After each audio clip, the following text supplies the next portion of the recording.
Hey guys, it's Thunder Rosa and welcome to True Heel Heat.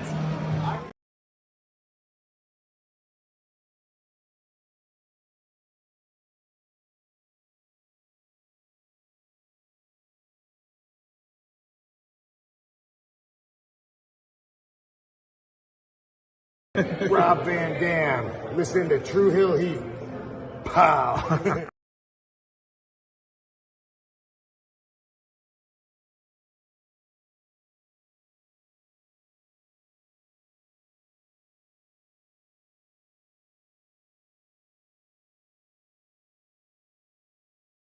Welcome to True Heel Heat, the place where we use insider terms because we think we know what the fuck we're talking about, even though we don't.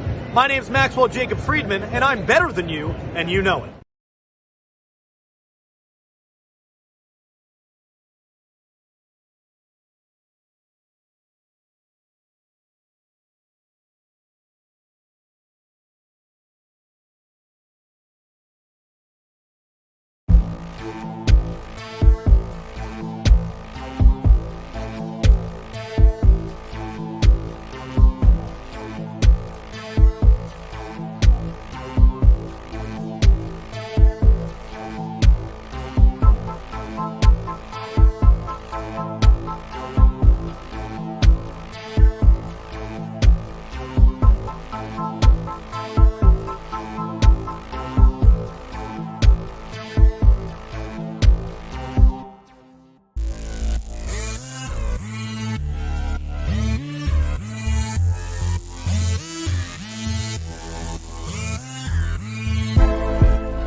Hello. It is me, your True Hill Phenom, SP3. We are live on the True Hill Heat YouTube and Facebook for AEWramble, episode 109, in and out, up and down, reviewing the August 30th, 2023 edition of AEW Dynamite. As always, I am joined here by the man of 51,000 subscribers. You go to him for your TV and movie reviews, as well as your honest criticisms of Tony Khan and AEW. It is Jimmy Macram. Hello, ladies and gentlemen. How are you? Hope everybody's well. Wow, that was the most pleasant intro you've done in quite some time. I'm impressed. Gotta be positive the first 2 minutes. Keep the engagement up. Then you let these idiots know that they're idiots afterwards. You're so nice. So nice of you to let people know they're idiots because they don't know how to tell themselves, I guess. I'm here to help. Very helpful. But yes, we're here to review last night's AEW Dynamite, the post all-in edition of AEW Dynamite, as well as the go-home show for All Out. What a great idea. We should do it again next year. Fucking idiot. I thought this year was supposed to be the experiment to see if it works. Not announce it. Not announce that you're going to do it again next year before we know the results of this year. Shocking. That's like Oppenheimer testing out a big bomb in Korea. Like, oh, no worries, it's just Korea. We're just gonna blow up Korea right now. Be fine. It's not America. Try it again. Fuck it. We'll try it again. We'll go to Pakistan next. Yeah, awesome stuff. But yes, we're here to discuss AEW Dynamite from last night. We appreciate y'all for joining us live here every Thursday, 1:05 p.m. Eastern Time on the True Heel Heat YouTube channel for AEWramble. We appreciate you. Show your appreciation back. Drop the thumbs up on this video. Share this video with all your wrestling fans, friends, and family on all your favorite social media platforms. If you are new to the True Heel Heat YouTube channel, hit that subscribe button, hit the bell to stay notified for all the great content here. If you're watching us on Facebook, drop a like, a heart, a laugh, an angry emoji, however last night's AEW Dynamite made you feel. And of course, if you're with us live, sound off in the live chat. We'll try to highlight as many of your comments as possible. But if you're feeling generous and you can give back to what we do here, you can send a super chat donation. Those are also important, helps the channel grow, and it helps out the contributors that you see on screen with us here. Or you can also hit that join button and become a member for just $1 a month. Like ALW here, who says, "What's up, SP3 and Jimmy? Hope all is well." We got Negro Buck, who's also a member, who says, "What's up, my good brothers? What's going on?" Is that a Rhea Ripley avatar? Yes, it is. I think it is. Poor Buddy Matthews. I know they got engaged, but why is it poor Buddy Matthews? Let me tell you something. It's bad enough when you're a guy and your girl is a superstar. But now you're a guy and your girl is the face of Monday Night Raw? The fuck? That shit ain't gonna work. Austin Cena, Rhea Ripley? Sir, you gotta find something. You gotta find something to do, sir. Find something. Good Lord, you're in deep shit. Jimmy's like, ask Deborah McMichaels how it is to be with the top person. I'm just saying. Props to her. Have we ever had a face of a wrestling company that was a woman? Becky Lynch, 2019. There you go. That was the last. That's the last time, and I think the only time. Yeah, I would say first and last. Yes. It's just. I wish that they would have had an idea of what they were going to do with her after WrestleMania. It doesn't seem. I think we had this conversation when we did our recording for your channel, where we talked about how WWE has their two top matches for WrestleMania. They just don't know how to get to WrestleMania. Yeah, we just gotta wait. Have Rhea Ripley run over in the parking lot and then come back in 9 months. Ta-da! Have Cody do a talk show on pay-per-view. Roxy says, "Good morning, everyone." Good morning to you, Roxy. I'll give WWE credit. Hey, having stuff planned out in advance is something that it doesn't seem to happen in this promotion we're going to talk about today. So you knew for 2 months you were going to have back-to-back pay-per-views. You just decided you were totally going to lax on the second one, the harder one to sell. Well, don't worry. To be fair, we have the biggest star in our company, and he's from there. We just put him on the card. It'll be fine. Don't worry about it. Not unless the same guy who said Hollywood megastar Dwayne Johnson's arms are too short to box with God. Dylan McKay's son, though. Absolutely right. You ain't too short. You right fucking there. You better back the fuck up. You better back the fuck up. Oh man, I'm sorry. That's so funny. It is so funny. It's so funny. Fuck that guy. I'm sorry. So I'm Team Christian and Team Punk. You raised a piece of shit. I'm Team Christian. He tried to warn us. Y'all didn't listen. You raised a piece of shit. He did try to warn us, ladies and gentlemen. He did.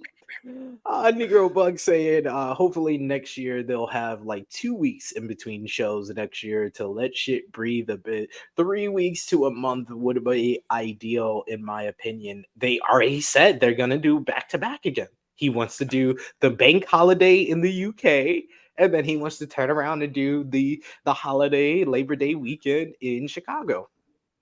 Listen, I do appreciate motherfuckers trying to change it up. But you do have to understand that there's usually, Vince does get a lot of things right. At least not in the last 15 years. There are usually reasons for like 4 weeks of something for pay-per-view. There's a reason for that. And we fucked around and found out. Yes. That's why. The only other time, I think the WWE has done this like 2 or 3 times, but they have literally been some of the worst drawing pay-per-views of all time. December to Dismember. Back in 2006 came a week after Survivor Series. Well, to be fair, that's shit anyway. Also true.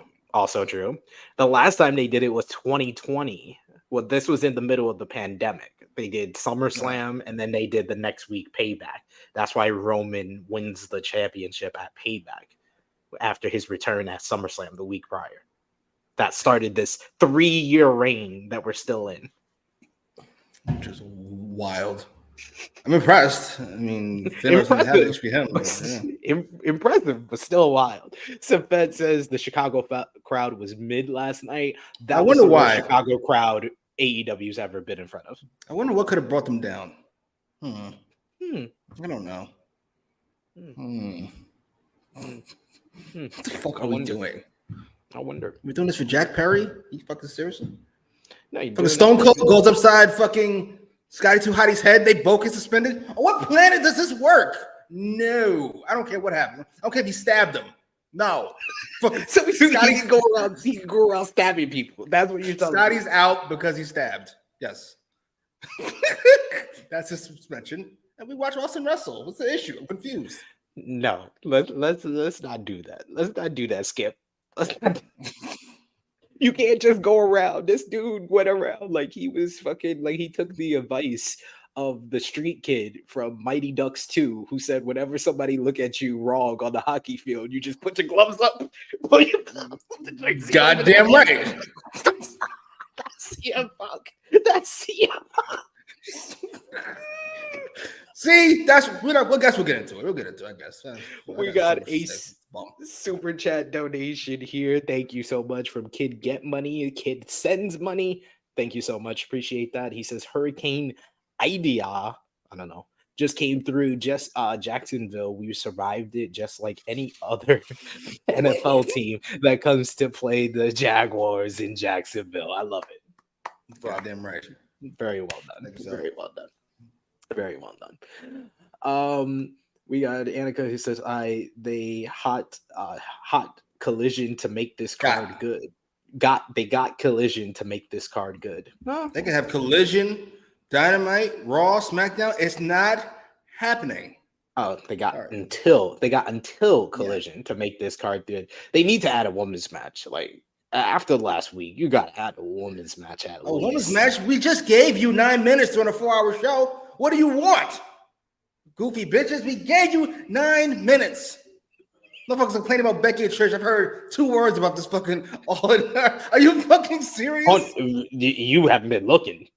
You haven't been looking. Really? That's been the whole thing. Have these bums woken up and decided that this is not right? That was the main nitpick or criticism about All In until CM Punk took over all the headlines. So I understand if you didn't see any of that. If you weren't checking immediately after the pay-per-view, like the next day by like the afternoon, CM Punk was the talk, and he's been the talk ever since. CM Punk and Jack Perry been the talk. I did hear somebody asked Tony Khan about it.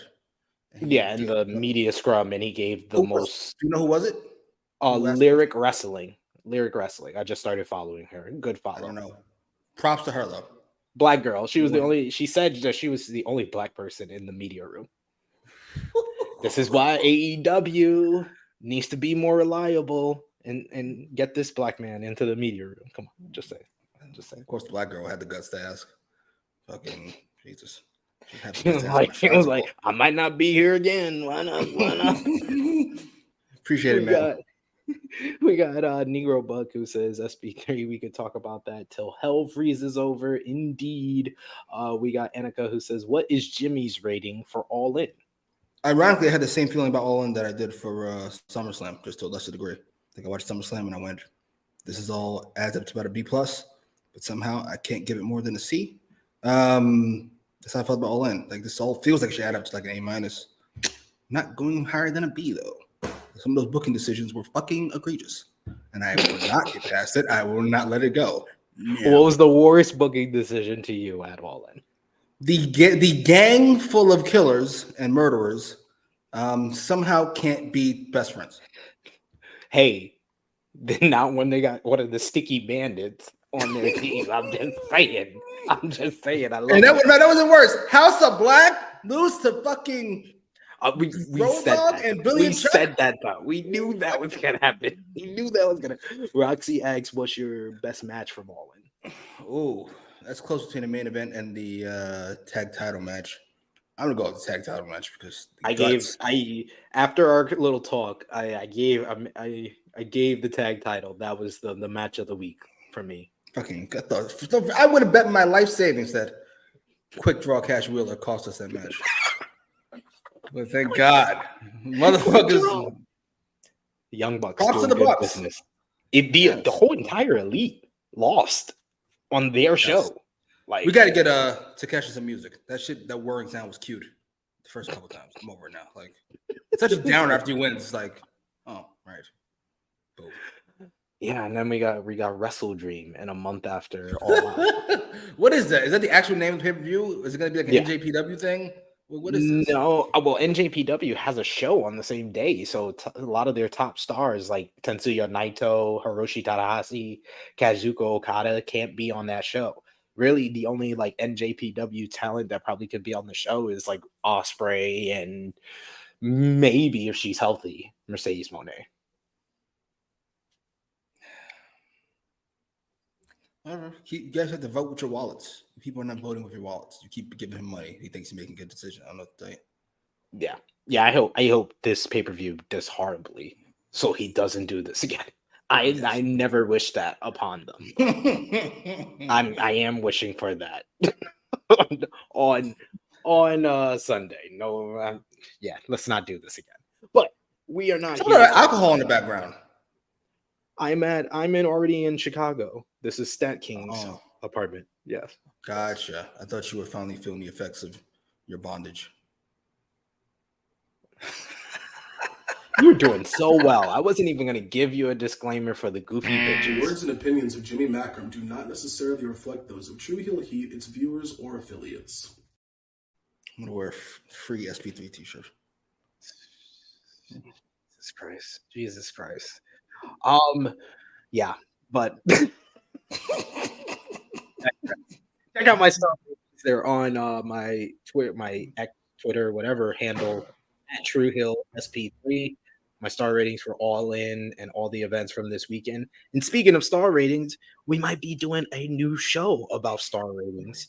Let me know what you think and give me suggestions for our new show about star ratings. I had In the Stars was what me and Romeo came up with. We thought of the same thing. In the Stars? In the Stars. I think you guys need a break. Being at this a little too long. You need a rest period. Well, goddamn, this guy just shitting on everybody this morning. We kick off AEW Dynamite. This was from Chicago, Illinois, the Now Arena, of course, where the first All In took place. I think we can all agree this was the worst Chicago crowd they've ever been in front of. Yeah, not knocking it though. Can't knock it, but I will give AEW credit for starting off the show with a video package of All In. It made it immediately feel important because they never usually do that a lot. So. Yes. Rather competent. I appreciate it. Rather competent. I appreciate it. We kick off the show with Jon Moxley coming to the ring as he'll be in the opening contest against Commander, who is with Alex Abrahantes. Jesus Christ, don't show Commander's record because that just made me feel like this match was null and void. Because he comes out and they say his 2023 singles record is 1-7. Please don't ever do that again. Holy shit.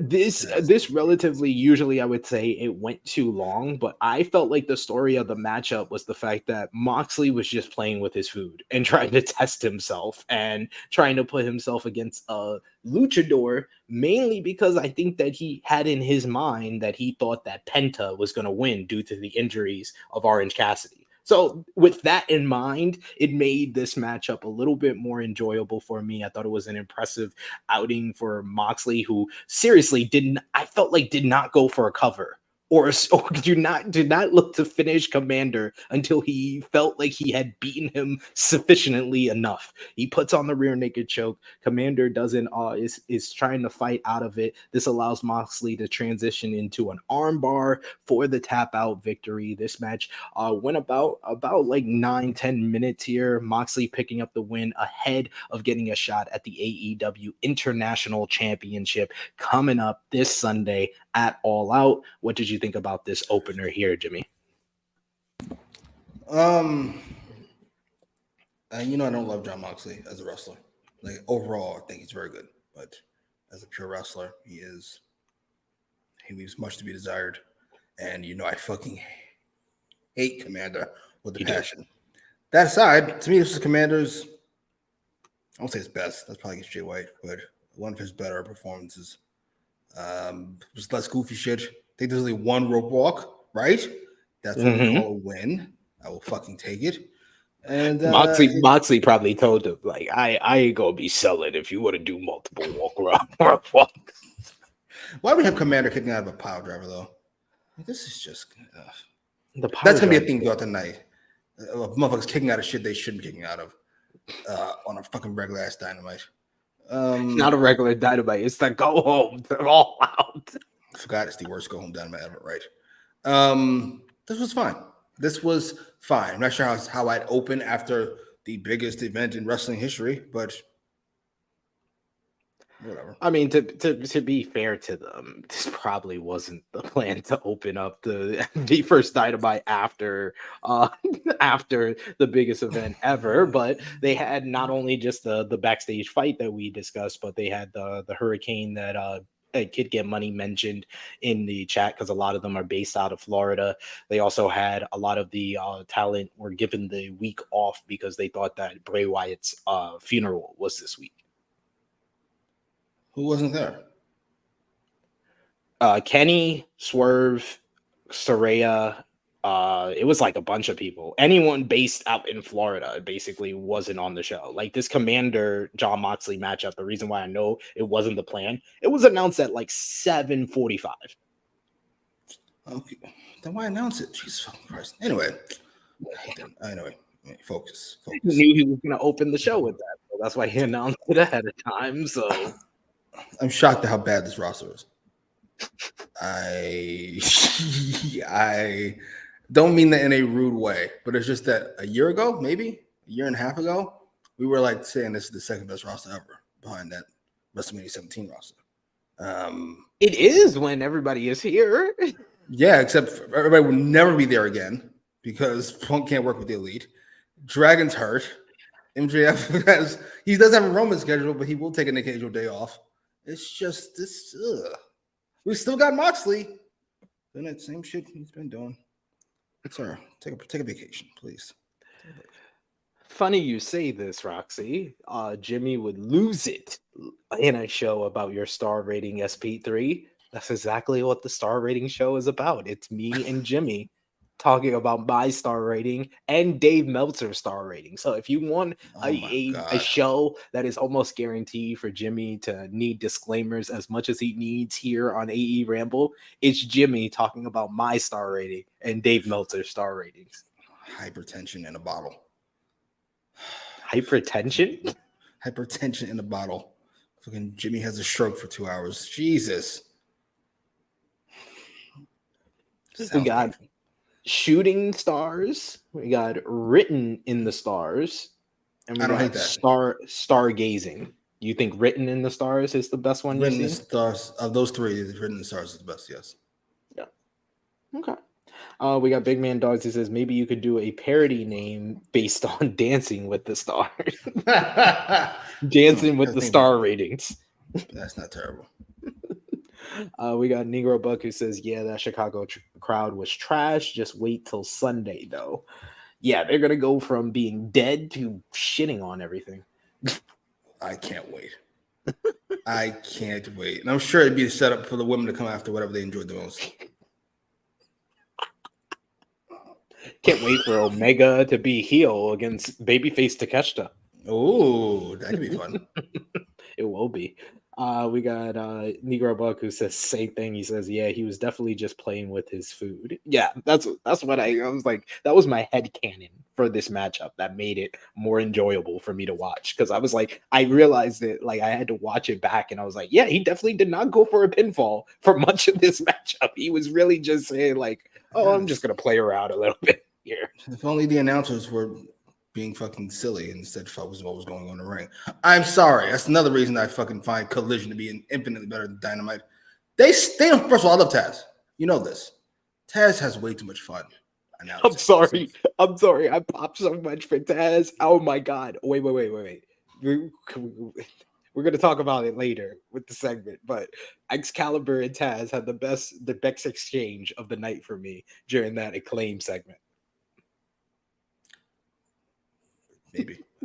I don't want When they mentioned House of Ass, Excalibur said, "Yeah, that's where MJF is at in Amsterdam." Oh my god. Taz says, "Oh, I know a place like that. It's in New Jersey, though." That's wild. Hope Turner sends a cease and desist letter.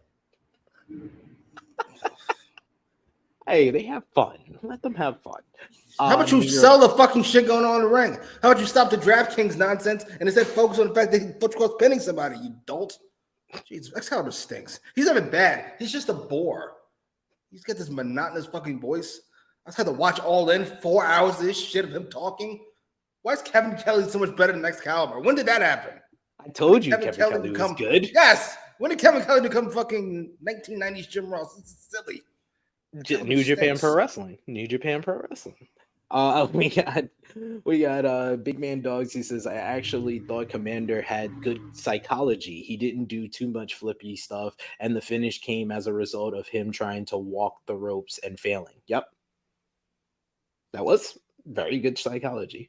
We got Negro Buck who says, yeah, definitely shooting for the stars. Okay. Ooh, I like that. That's a little bit better indeed. We got Negro Buck also saying Taz is the best on commentary.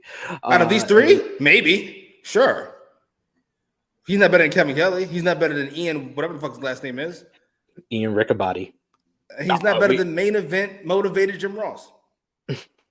We got a Big Man Dogs that Excalibur and Taz have slowly turned into their AEW dark dynamic. They have. Thank you. And they and Tony Schiavone just seems lost sometimes with what they're talking about.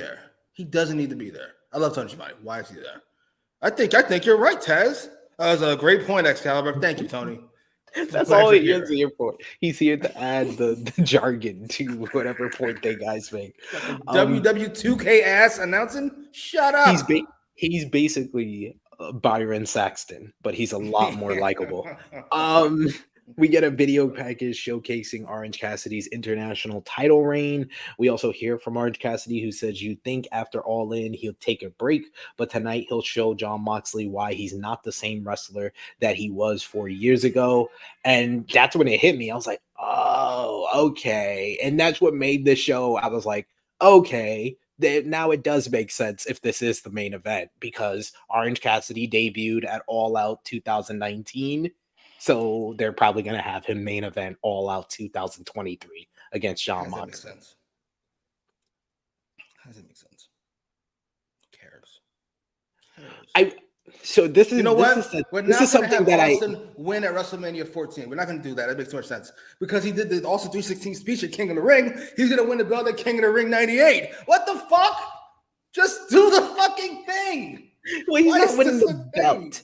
It's not winning the belt. It's Austin is going to defend the Intercontinental Championship at King of the Ring. Oh, it's your main event because there's nothing else. Yeah, that was the best job they did on this show was building this matchup. But this is an argument that I heard this week, and I want to see what you say. So okay. I think our good friend, we've had him on the channel a couple of times, Tempest, did a video for Parts Unknown, which was the 10 greatest homegrown AEW stars ever. And of course, number one, we all know who it is. We've named our MVP trophy after number one. Indeed. But number two was Orange Cassidy. And I couldn't argue with that. I can't really argue with that. So there's people who weren't in ROH or any place else. Basically, yeah, they got their first name recognition, because I thought Hangman Adam Page should have been on that list, because I feel like they broke down his ROH character and created him into a homegrown version of Hangman Adam Page, but he wasn't even included on the list. That's the only person I would probably put above Orange Cassidy if you wanted to include him. But if you're not including him, Orange Cassidy, I think, is number 2 behind MJF. I think Hangman's better, but at this point, I think Orange Cassidy has him significantly beat. He was treated as, outside of Punk, MJF, and I guess Adam Cole at this point, he's treated as the most important motherfucker on the roster. I'm not entirely sure what you want. Yeah, I think it's Orange Cassidy. Yeah, I think. Why is it I like Orange Cassidy. I like Orange Cassidy. But, like, I like Orange Cassidy the way I like fucking orange juice. It's here. I guess I'll drink it, but I'm not leaving the house to go to the store to go get on. Like, no, hell, what that fucking diabetes? No, I'm good. It's just fucking leave it. You're ridiculous. All right.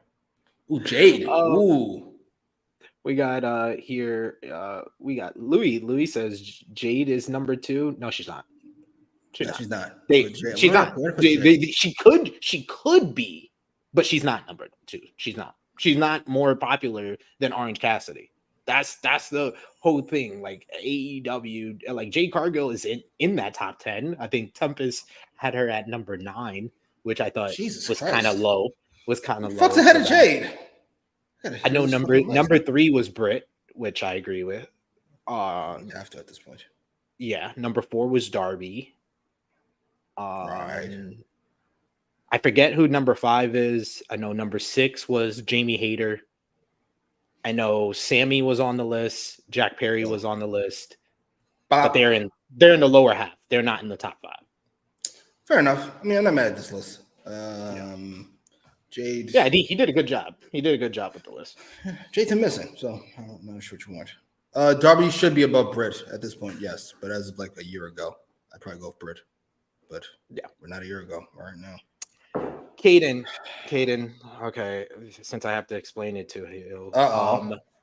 He says, I don't think that's true. He was in the casino battle royale at Double or Nothing 2000. SP3 gets rather uppity about his wrestling memory. Go ahead. No, because I know what I'm saying. I know what I'm saying. Reason why they consider All Out 2019 his debut is because he signed with the company.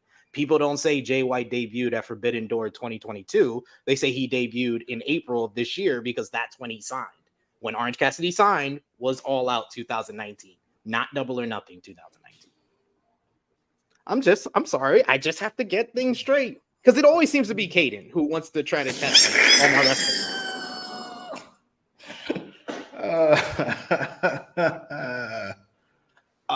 We got here. He does say he does think Darby should be above Britt. I don't think so. I don't think so. Right now, I'm taking Darby. I mean, if you're taking it just on like what they did this year, but we're taking it on the 4-year period of AEW. There's been no bigger female star than Britt Baker. We're not adding female. That's like taking Bird over fucking Kareem because he's the biggest white star. But Kareem is better. I already know what to tell you. Oh my God, this might be the best name here, though. ALW says, I am 100% here for a show where Jimmy is critiquing SP3 and Dave's star ratings. That concept is gold. Call it stupid little stars. Sold. You have my vote. Stupid little stars. You might have had the best one, ALW. Stupid little star. I'll be sure to credit you every time. That's perfect. That's fucking perfect. No, Caden. He says, I consider your debut your first appearance, but that's fine. Okay, if that's what you think. If that's what you think. Oh, look at you being mature. He's so happy to be away from the kids. Look how nice he's being today. You're ridiculous. Oh my God. Post match, we go back to All In, where we see the Young Bucks are talking after their loss to FTR. FTR quickly comes in and interrupts and questions the Young Bucks for not shaking their hands after their matchup. Mac and Nick said they created All In and they were frustrated that they lost. The Bucks were about to shake FTR's hand when our favorites are here on Dynamite. Bullet Club Gold. All 5 of them. Yes, all 5. Switchblade, fully cocked Colton Gunn, Austin Gunn, Rock Hard, Juice Robinson, and Cardblade. Yes, the 5 of them. They interrupt and they told the Bucks this locker room is for the winners, so they need to get out. FDR, you can stay, but you guys need to go. Jay White then says that the 4 of them seem to be buddying up and becoming friends. So how about the 4 of them versus the 4 of we have 4, 1, 2, 3, 4, 5. Oh, well, you can face 4 of us instead of 5. And that is made official. 8-man tag team action this Sunday, All Out. It will be FTR and the Young Bucks versus the Bang Bang Gang Bullet Club Gold. I like this segment, but this match is some fucking Dynamite main event on pay-per-view. That is shocking to me. Collision main event on pay-per-view. By the way, we know Tony can't watch the program. Sometimes you have to protect people from themselves. CM Punk's a good guy. Deep downside. Please please do not put the Elite on Collision this week. He will take it as a slight and he will lose his shit. Please don't do it. Have some sympathy. Protect him from himself. That's all I ask. Protect him from himself. Don't trigger him. Don't trigger him. That'll be his last night in AEW. I'm beginning to spend it in the Elite. I can dead ass see Matt and Nick like going through like lasers to get to the ring. Like,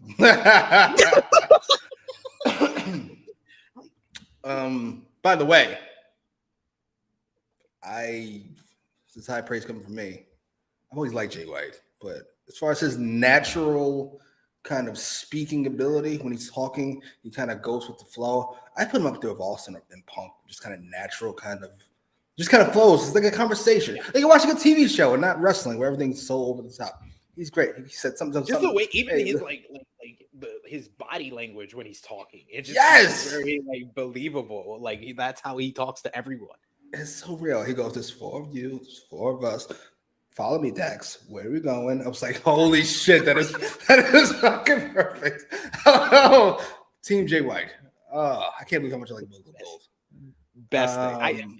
You know me. I've been sold on this group since day fucking 1. They had me after the 8-week point of is Tony gonna know what to do with Jay White? He was just biding his time to the new show. Right. That's all he was doing. He had a plan all along. Clearly, yes. But I will just say, like I said, this is a Dynamite ass matchup on Sunday when the obvious choice was a 3-way tag match for the titles. FTR, Young Bucks, Jay White, and Juice Robinson. And that could have been the main event. That could main event. Also seems obvious. But we're not going to do that. I don't know why. I know the Bucks aren't afraid of getting booed, which they will be, regardless. At All Out. I'm not entirely sure why we're having this match at all. Is this the type of tag I will say when I saw that graphic for the match, I was like, you think you slick Tony putting Punk's best friends with the people gonna be hated the most on the show? You think you slick? It's not happening, sir. The Chicago full of fucking idiots. It's not happening. By the way, at the All In, they did that video package for FTR and Young Bucks. It just further cemented my belief that Nick Jackson is significantly superior to Matt. Nick Jackson came across like a complete ass, like a real life asshole. He was like, "Yeah, we named them FTR. We knew they'd hit it because we just actually started laughing. We're better than they are." I was like, "Holy shit!" Nick Jackson's an animal. Nick was great. He was so great in that sit down. I thought they had the best out of those videos leading up to the matches. Yes, agreed. I thought they could have done a better job with that and with those videos, though, with especially that tag match and the main event. They could have had bigger videos, make it feel like a big time matchup in the stadium. He's not confident, sir. I'm not entirely sure to say that. Also true. We got. Wait, I'm apparently I'm getting lunch, Jimmy. Caden says, "You know what? Just SP3. I'll buy you lunch in Chicago to make up for my BS." Look at this. He's having a weekend of his life. He usually has to buy shit for 4 people. Now he's buying shit for 0. I'm still buying shit for 4 people. I don't have to be there to buy shit for 4 people. Oh, you poor person. Jesus. We got Caden also saying Yoshihiko versus Cardblade at Wrestling Dream. We got why isn't this on the All Out card? It is. Or are you talking about the 3-way match I suggested? I don't know. We got one Mike Nature says, me here thinking this is going to be a great collision match. Right? Yeah. I'm like, oh shit. That's not a bad main event. It's not a bad collision main event. Oh, you mean the pay-per-view? Wild. We got Big Man Dogs who said it's so shocking how Nick is such a natural speaker and Matt always sounds like he's acting in a YouTube sketch. YouTube sketch is perfect. That's exactly what he sounded like during fucking Dynamite today. I'm so mad. Oh my god. Yes. You lost the match. Thank you. We got it. That stinks. Holy shit. Oh. We got Negro Buck saying thank you SP3. I literally told my mom I thought they were gonna do a 3-way match for the tag titles. Booker of the year, ladies and gentlemen. He was like Tony Khan said, I've given enough to Chicago. I'm not gonna give a fuck about this show. I've given enough.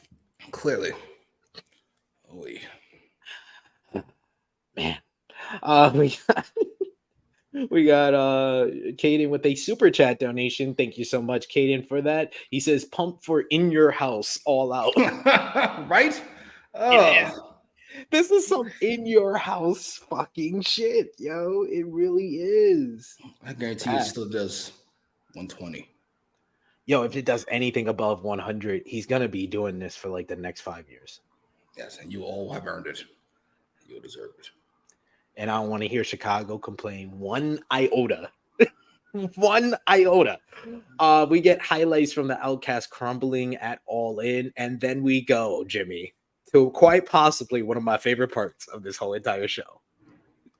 Toni Storm. Toni Storm is with Renee Paquette, and she's backstage. She's distraught. She says she's happy for Saraya, but she went off the script during her and interrupted my performance. She interrupted my performance and went off the script. Wembley went tits up. It went tits up. When she said that, I lost it. I literally had to pause. I had to pause the live feed because I lost it when she said it went tits up. It went tits up. She was like, and then you have Ruby trying to talk me down. Now I have no friends. I have no title. I can't trust anybody. She's talking to herself at this point. She walks off camera and she says, I can't even trust these shoes, and throws her shoe at Renee. And Renee's like, Jesus. This is great. So this is great. She's the best character on TV. I'm not even talking about wrestling. I'm talking about on TV. She's one of the best characters. One of the best characters on TV.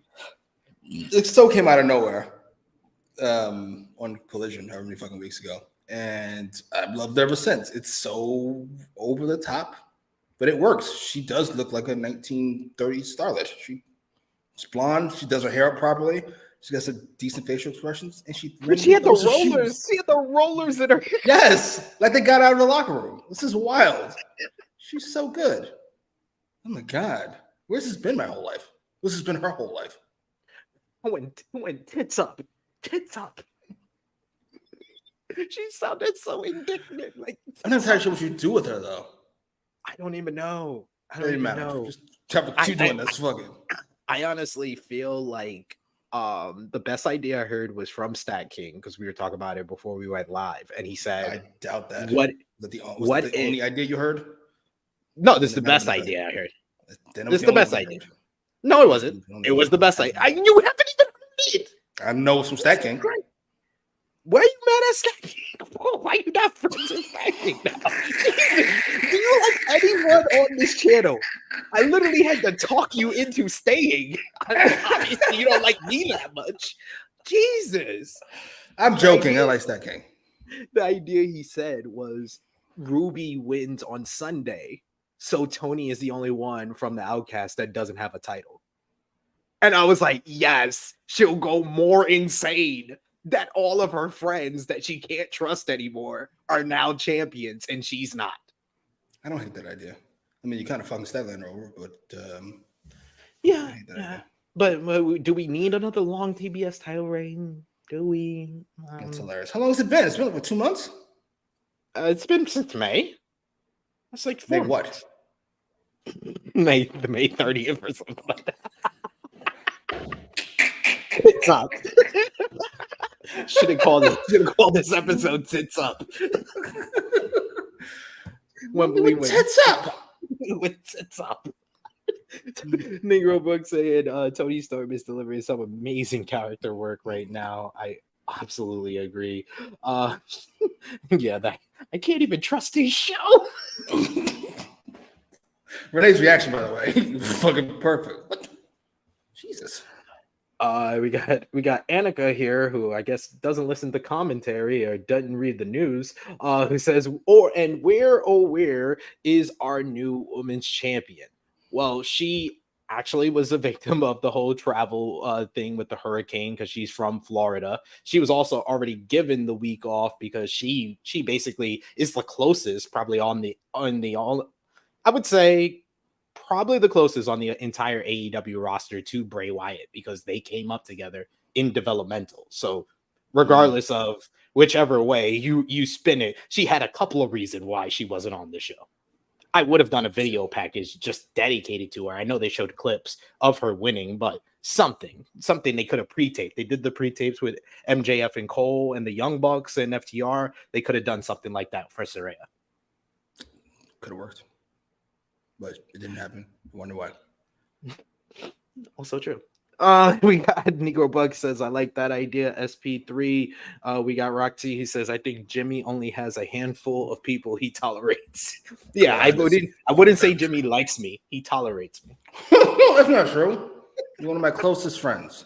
I've only got like 3 or so, but that counts. That counts. Fair. We got Around the Point, Chase from Around the Point saying, damn, Caden, you didn't even buy me lunch. You're not me, Chase. Jesus. Next up, we went from one of my favorite segments of the night to the segment where I was like, this shit did not need to be on this fucking show at all. Damn. Chris Jericho comes out to talk about what happened at All In. He thanks the crowd for the reaction he received and put over one of the greatest weekends in his career, not just as an in-ring competitor, but for Fozzy as well. As he talked about, they closed one of their biggest shows ever on Friday and then performed in front of 80,000 at Wembley Stadium. Jericho talked about the shoot record-breaking number AEW did for the attendance in Wembley. He says, that's a shoot, brother, and wanted to address his actions post-match to Sammy Guevara. And she said he's not proud of it, so he wants Sammy to come out here. So Sammy comes out for his friend. Jericho said he wasn't happy with his actions after losing to Will Ospreay by shoving Guevara. He shows a clip of Guevara clocking Ospreay with the bat as he was in the walls of Jericho, and he says that he didn't realize that Sammy did whatever he needed to do to help Jericho get the win. Jericho says he realized lie, cheat, or steal. Guevara did what he could to help Jericho win. Jericho and Guevara then shake hands. As Guevara said, it would take more than a little shove to break their friendship, but Jericho questioned what he could have done differently to win that matchup. He said, could he have, done something different or hit a certain move? Could Sammy have hit Will with the bat harder? Could he have done this? Sammy's like, whoa.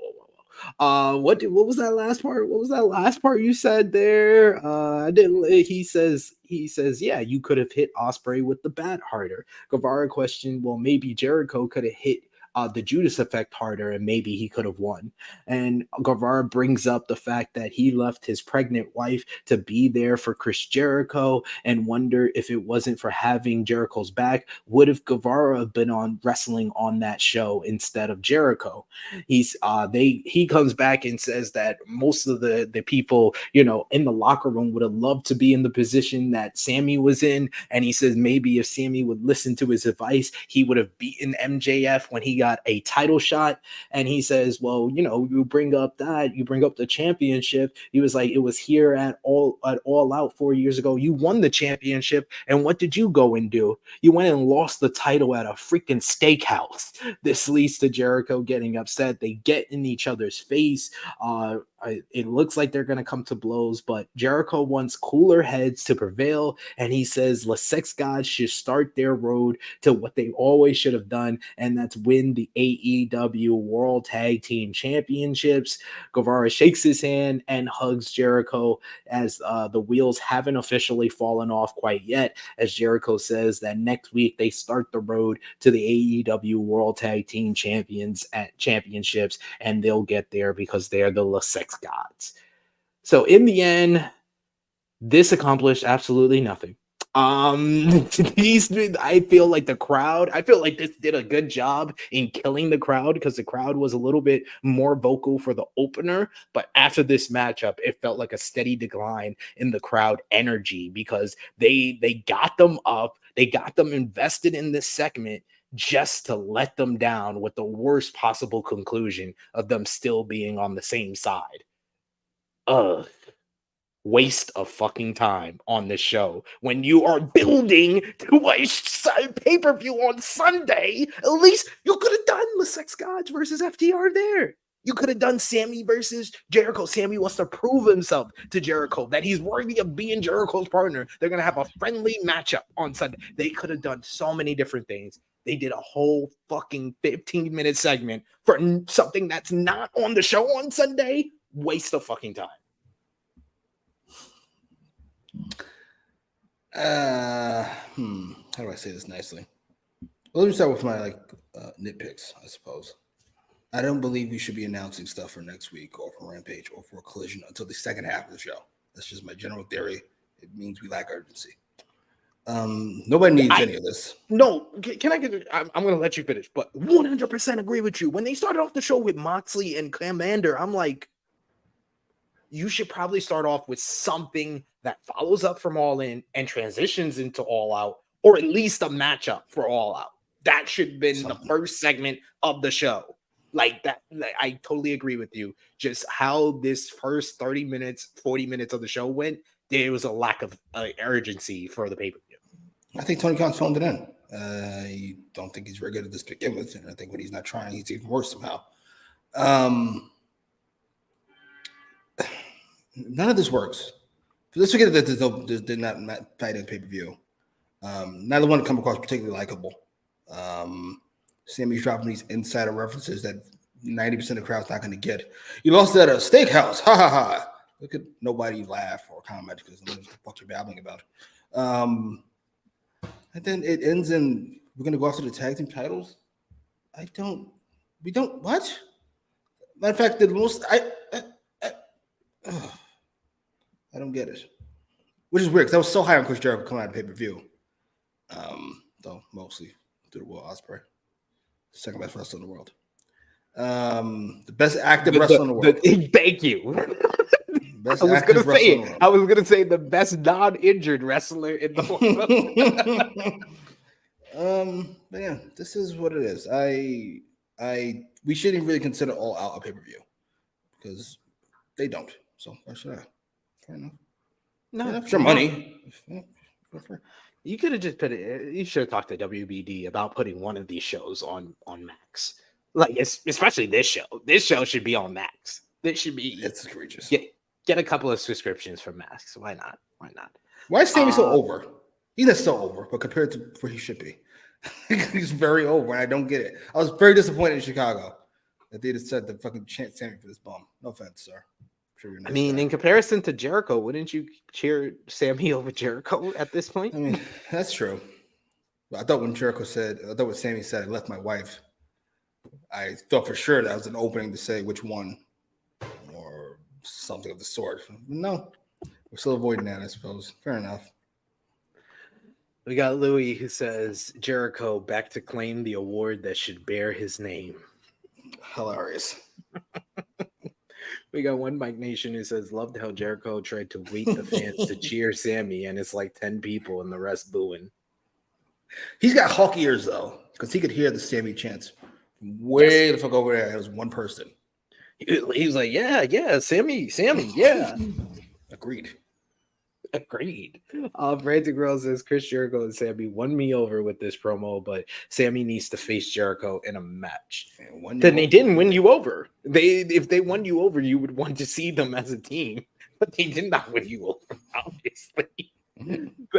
Backstage, we hear from John Moxley. He's with Claudio Castagnoli and Wheeler Yuta to address the main event tonight. Moxley said everything is seemingly about bark nowadays. He says everyone's got a title, everyone's got a catchphrase, everyone's got a nickname or a hashtag.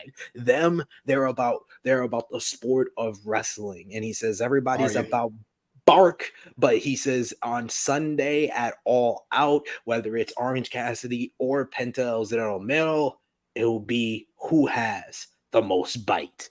Oh my god! Oy. I thought he was versus Orange Cassidy or Penta El Zero Miedo. I didn't know he was facing Ace Steel. Hilarious. These Moxley promos don't hit. Who has more bite at All Out than Ace Steel? These Moxley promos don't hit as much now that he's losing. They just don't. I'm sorry, I just don't. I rolled my eyes throughout the entirety of this thing. I'm talking this much shit. You lost yesterday. The fuck are you babbling about? He did not lose. He was a part of the team that lost. Yes. Lose. We're about that. Who's the weird he's talking about? These bums, ain't it? Jesus fucking Christ. I hope Dragon comes back and removes him from the group. I'm kind of over it. You want him removed from the group completely? Removed from the group. Kick him off to his vacation, and then we bring in some young people. You basically want Balor. You want the Balor and Priest dynamic between Bryan and Mox. Ooh, I have to find that relatively interesting. That's interesting as I don't because they've changed Finn Balor into Pin Balor. He loses. Somebody's got to take the losses. Sorry, all of them. He can't pick up a briefcase. He can't pick up a briefcase. My man can't pick up a briefcase. He picks up a briefcase with his head. I'm just saying, you can't do Priest because back in the day you do Priest because you get the money in the bank, and that means you lose all the time. But this time they decided to do it right, and we're not going to lose all the time. Good job. Yeah. You can't do Dominic because that's the gimmick. The gimmick is you want to see the guy get his ass kicked. They have Dom lose the tag matches, but he doesn't lose singles. But they're having Finn lose all of the singles and then some tag matches. Because they're big matches. He's not beating Cody. You got to beat Cody?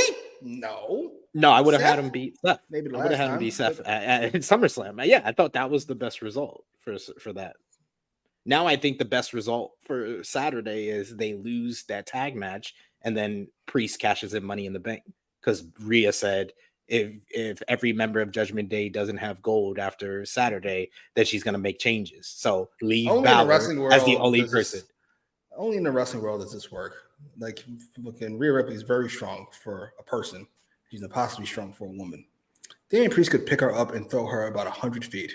What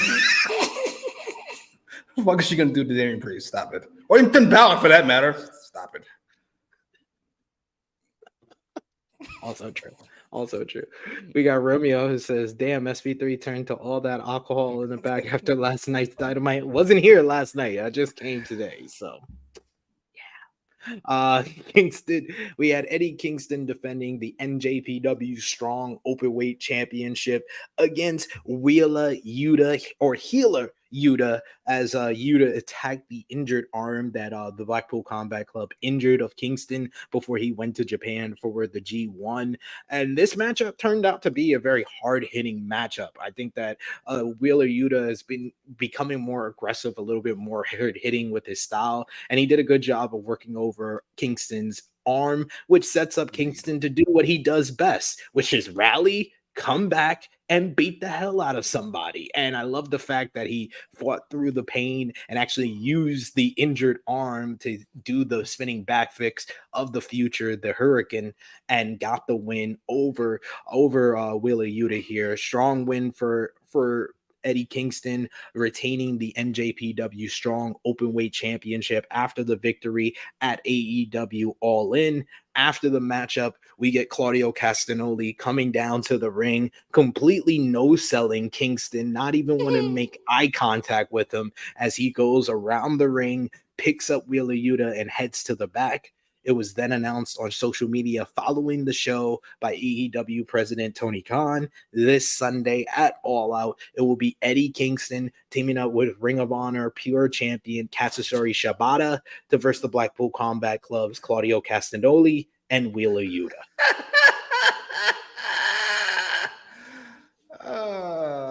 This is hey.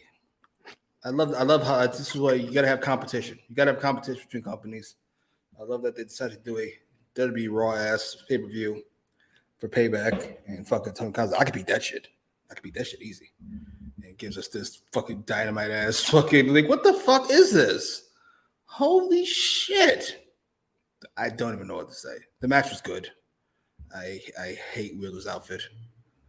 It doesn't go with our theme, sir. You're wearing green with white shoes. That's like the opposite of our theme. Maybe he knows he's not a badass. This is just a mess. I'm so sorry. It was nice to see Eddie. Though if I'm going to see Eddie, I would rather him, I don't know, talk, since that's his thing. Well, whatever. You got to wrestle sometimes.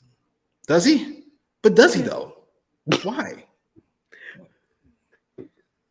We get, let me see. We got any comments here. We got here Annika saying, just give us Claudio versus Eddie. That's going to be in New York. The pop's going to be electric when he wins the Ring of Honor World Championship in New York. Can't wait. Oh my God. We got Negro Bug. He says, we don't need to talk about that, Jimmy. She has a very commanding personality. She's got a very commanding personality. She's got a great fucking look. She's one of my top 5 wrestlers to watch right now. Well, top 4 since Punk has stayed out of trouble.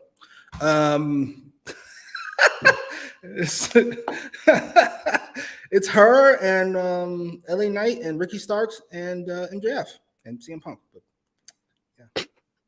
You said LA Knight, MJF, Rhea Ripley, and who?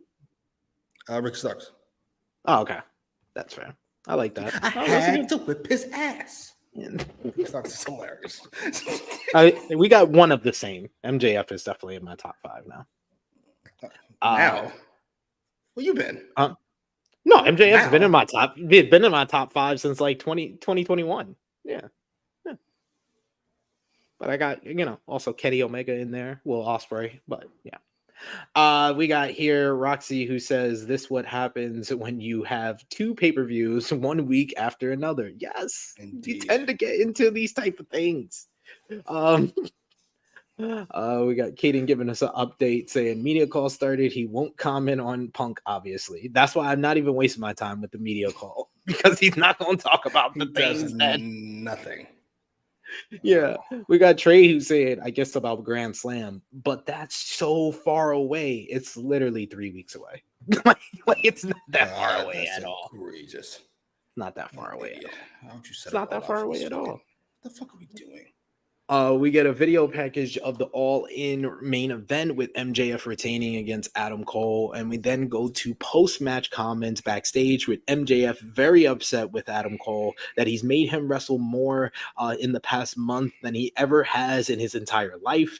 MJF also said he just talked to that Mark Tony Khan, and he informed him of a tag team battle royal happening on Rampage to determine who Better Than You Bebe will defend their Ring of Honor World Tag Team titles against at All Out.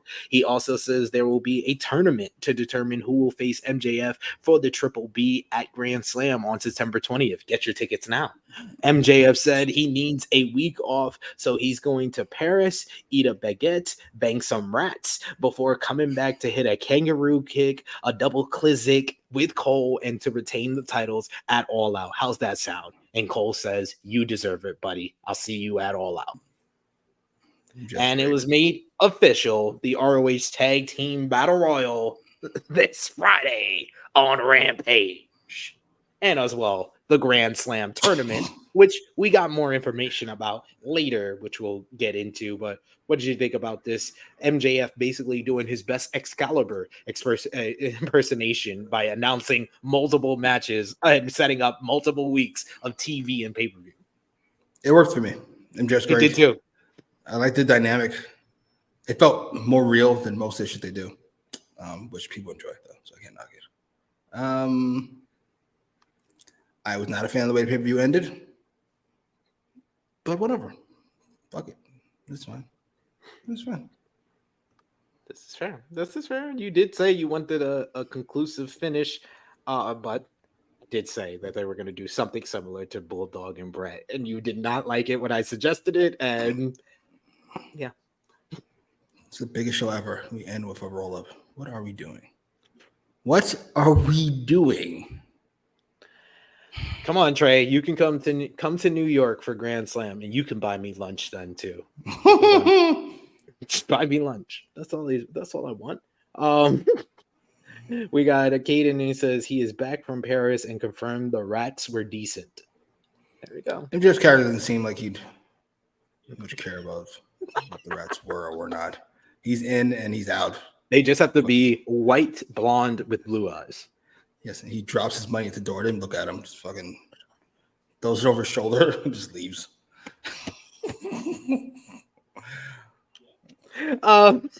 We got a Negro Buck who says MJF is fucking hilarious. Negro Buck then says, "Oh, so they're running it back with Aussie Open Cool Beans." No, they're not. No, they're not. They actually made an even worse choice than running back Aussie. Somehow, some way, they made a worse choice than just running back. When I saw that roster, I went, I don't like any of these choices. Number one. Yeah, and I was number like, where's the most obvious choice here? And then they became even more obvious later in the show. They're not the challenger. Holy shit. Sure. Book of the year. Absolutely. Continue. We got Romeo who says All Out 2021, which is the record, 215,000 pay-per-view buys. All Out 2022 with Moxley and Punk in the main event, 140,000 buys. How many for 2023? Only 140? All right, they ran it out 2 weeks before that. Oh yeah, they ran the match. Yeah. That's a ballsy choice. 105. I'm gonna say 90. I'm gonna say just below there what they've been averaging as of late, which is 100,000 pay-per-view buys. I'll say just below that, but I don't think it's gonna be the dramatic drop that a lot of people are thinking it's gonna be, because like we've established, their fan base is loyal and dumb to a fault. Glad you said it. We got Caden who says 115,000. If it's 115, they should jump up and down in fucking circles. It's a massive. If it's 115, Do Winter Is Coming a week after Full Gear. If it's 115, that's how I feel. It's what. See, yeah, that's what Romeo. See, Romeo saying 2020 did 90K. 90? Yeah. So 2021 is when Punk debuted? Well, his pay-per-view debut? Yeah. That was his pay-per-view debut and the debut of Bryan and Cole. They're great. Still, in my opinion, their greatest pay-per-view ever. 90 might be on point. 90 might be on point. Mm-hmm. We got Negro Bug says, okay, I like those guys. They were my second choice behind Aussie Open. They should be first in the kingdom. Yeah. So you get third choice. Yeah, third choice, really. We get backstage to Renee Paquette. She's backstage with Sammy Guevara to hear his thoughts about his whole exchange with Chris Jericho, but he's quickly and immediately interrupted by Don Callis, who asks, isn't it frustrating dealing with a psychopath like Chris Jericho? Callis tried to congratulate Guevara on his wife being pregnant. He's like, I just found out you're pregnant. He's like, congratulations. Guevara cuts him off, tells him that I told you not to talk and to get lost. It seems that Don Callis still has his hands and wants to still kind of steer the pot with any friends of Chris Jericho. He wants to make sure Jericho is alone. That's what it seems like. What did you think? I'm always happy with Don Callis. He's always fun. This wasn't even his best segment of the night. I just wanted to mention that. I've already seen way too much Sammy Guevara tonight. And, I thought he was pretty good here, actually. He kind of came across like a babyface, finally. That aside, whatever. Like,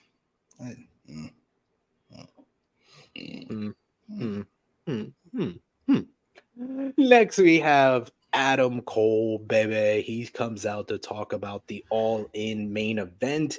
Cole thanks the crowd for the biggest night of his life and the greatest wrestling show of all time. Despite how great that night was, it wasn't perfect because he lost the AEW World Championship matchup, but he says he knows he will get another shot eventually. He says, despite MJF, he says he's not here tonight. He's a little banged up. He promises the crowd he'll be ready for All Out. And this brings out someone saying, Adam! Adam! Adam! Of course, this means it is Roderick Strong and the Kingdom. They barged to the ring with Strong insulted. How Cole cared more about MJF's neck than his. Is my neck health not important to you? That was the line of the night. I'm sorry. That's the line of the night. Is my neck health not important enough to you? That's wild. He insults him. Cole wonders why Strong is acting like this. He says it's becoming ridiculous, and he questions if it's due to him palling around with these guys, which really upsets Mike Bennett. Mike Bennett's like, these guys? Like, you acting like you don't even know us. Like he's like, it's time for story time with Mike Bennett, baby. And he brings up his debut in Ring of Honor, and he says it was the night back in 2010 that both he and Adam Cole got jobs at Ring of Honor together. He said Cole acts like he doesn't even know the Kingdom anymore. And he says that, but Cole was actually at his wedding, and he actually threw the bachelor party. I was like, oh damn, he dropped him facts on him. Oh damn, motherfuckers out here snitching. He said he brings up the roads they traveled running down Chicago. He says they even, ran the field house in Chicago, but obviously Chicago has the worst wrestling fans. And I love that he did that because he did not get the pop that he probably wanted for mentioning the field house, but he definitely got the booze for running down Chicago. He says Cole cares way too much about these idiot fans, and he forgot about what the Kingdom and Strong have done for him. Cole tries to respond, but he's immediately cut off by Matt Taven, who I thought Bennett's promo was good, but I thought Taven was even better here. He said he needed the Kingdom to take over Ring of Honor, but as soon as they did that, he jumped to the Bullet Club to pad his pocketbook with merch money. He says that Cole is a liar and is the same leech he's always been, latching on to that Melvin MJF. He said when he left Ring of Honor, all he did was just crowd around with all of our friends and prop himself up to hold on to a title there as well. He said Cole has only cared about himself, which Cole said they know isn't true. He apologizes to them. He says they need to realize that MJF isn't just his friend, but he's his best friend. Roderick Strong responds and says that you know what? No, I will not accept this. He says he's entering the Grand Slam tournament and he's going to do something Cole couldn't, and that's beating MJF for the AEW World Championship. with a broken freaking neck. Cole said that was a terrible idea with his bad neck. He said, now you care? Now you care? He was insulted. He finally cares. He says, bad neck or not, Strong is winning the tournament and breaking everyone's back in the process because I'm a wrestling legend.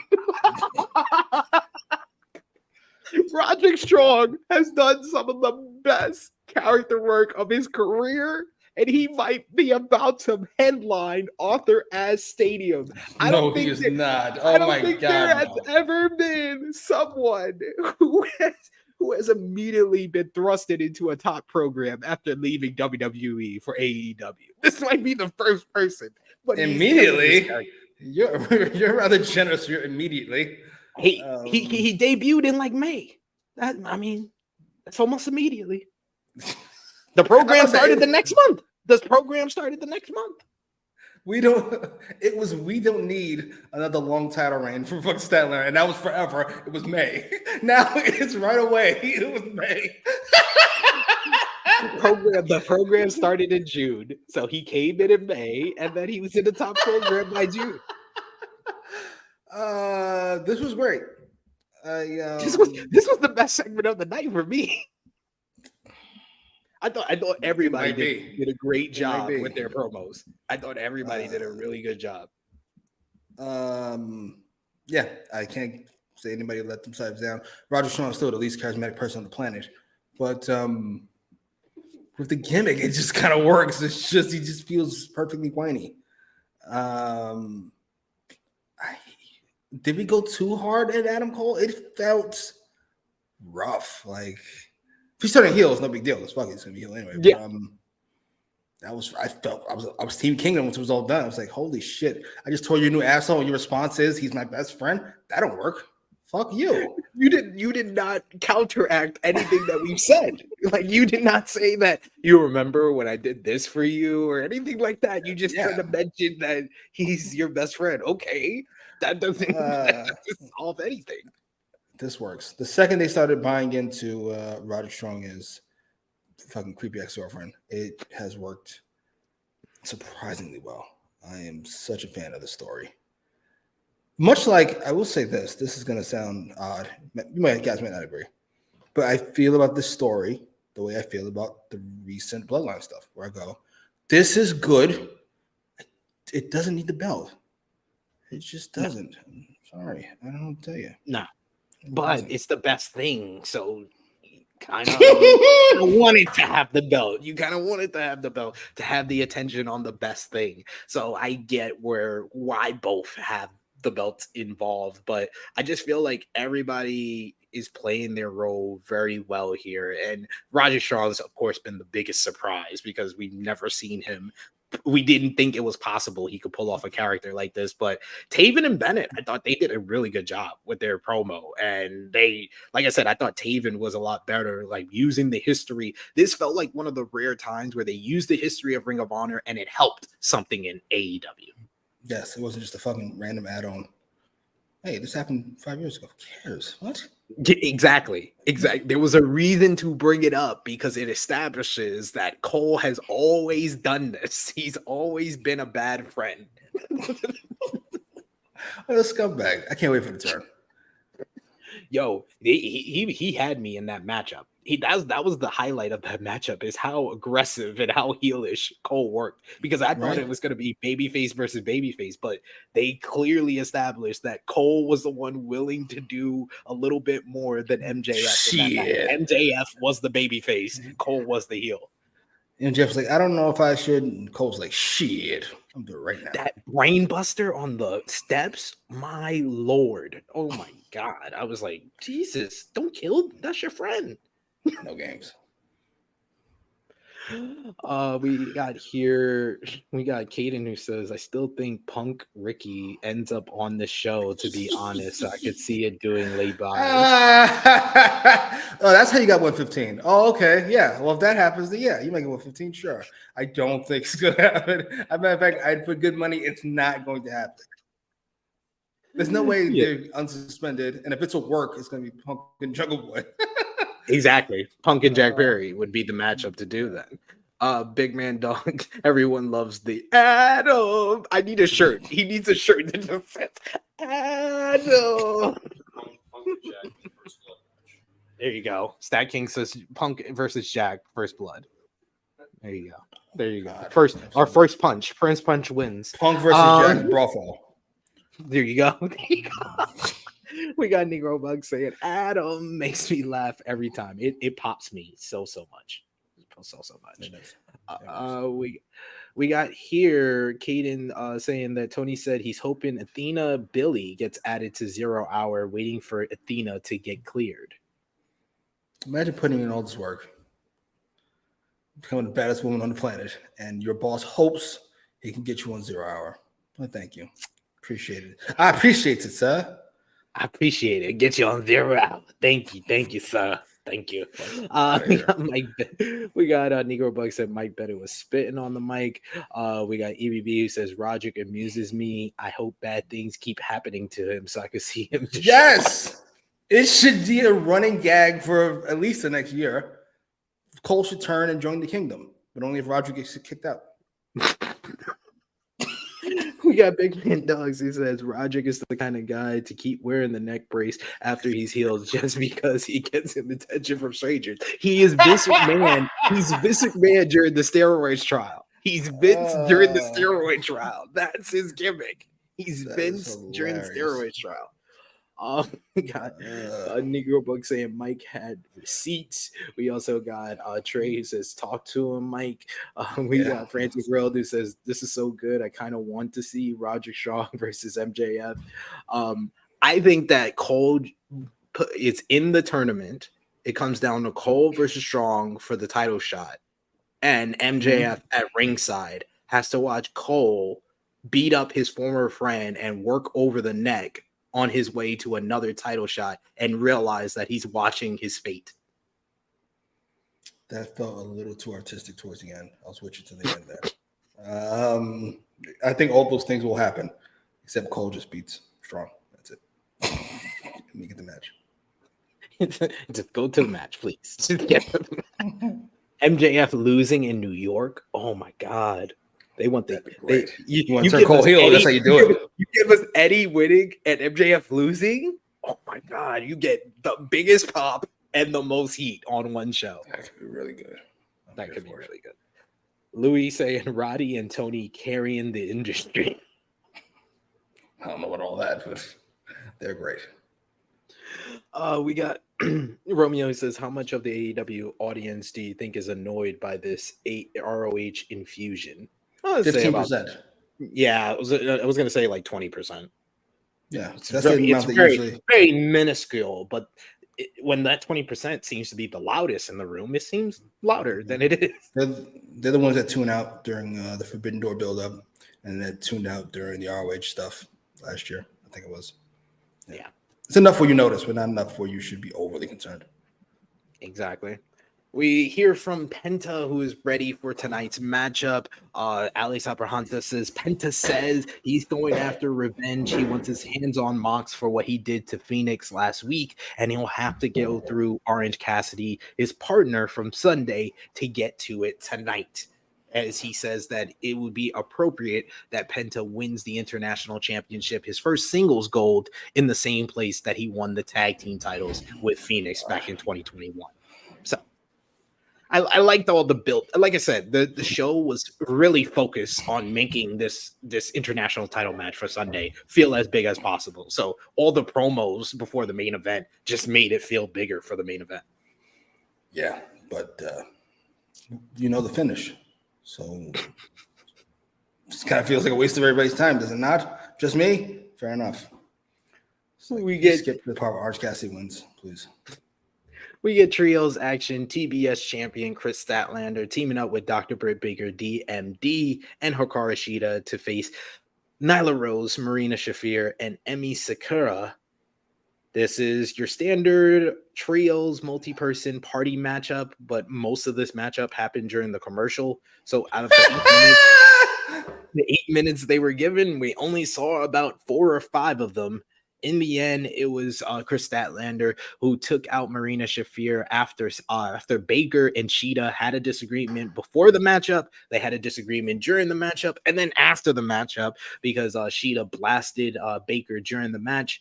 Meanwhile, in the matchup in the ring, Statlander gives the Wednesday Night Fever to Marina Shafir for the victory here. However, after the matchup, while Sheeta and Baker are outside arguing, wasting everybody's time, Ruby Soho comes from behind, attacks Chris Statlander to lay her out with the no future kick, and then she takes the TBS championship and holds it high over her head before this Sunday when they face each other at All Out. So at least there was a point to this women's match, even though the point was very minuscule, it seems. But Statlander, Baker, and Cheetah get the victory here. And this sets up not only the all-out TBS championship matchup, but later in the night, it was announced that this Saturday on Collision, it will be the reunited Outcasts, Saraya, Toni Storm, and Ruby Soho versus Dr. Britt Baker, DMD, Hikaru Shida, and the TBS champion, Chris Statlander. What did you think about this matchup and the post-match? Britt's apparently not as hurt as we all thought. Why is she still here? Dude, you know how disappointed I was. You know how disappointed I was. Like, why are you here? Why are you here? Like, ma'am, just take a break. You're not going to lose your spot. He doesn't care enough about the women to even replace you. You'll just be missing until you come back. This match was what it was. I did nothing for anybody except got some people paid, I suppose, who haven't been on TV in a while. And we need a women's match, apparently. So here you go. I just want him to care, though. Like, he doesn't, though. One minuscule. He thinks vaginas are gross. You can't not think vaginas are gross if you think vaginas are gross. He thinks they're gross. He doesn't like the way they talk. He doesn't like the way they look.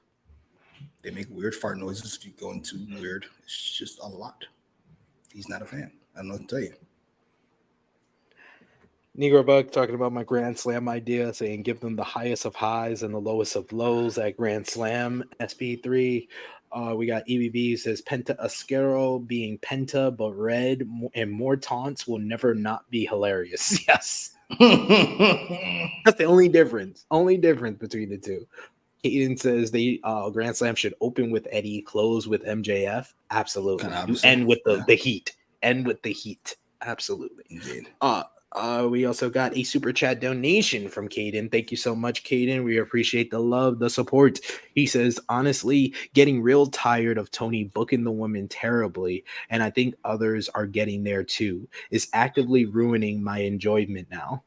Welcome to where I've been for 3 years. I'm honestly at the point of being numb to it.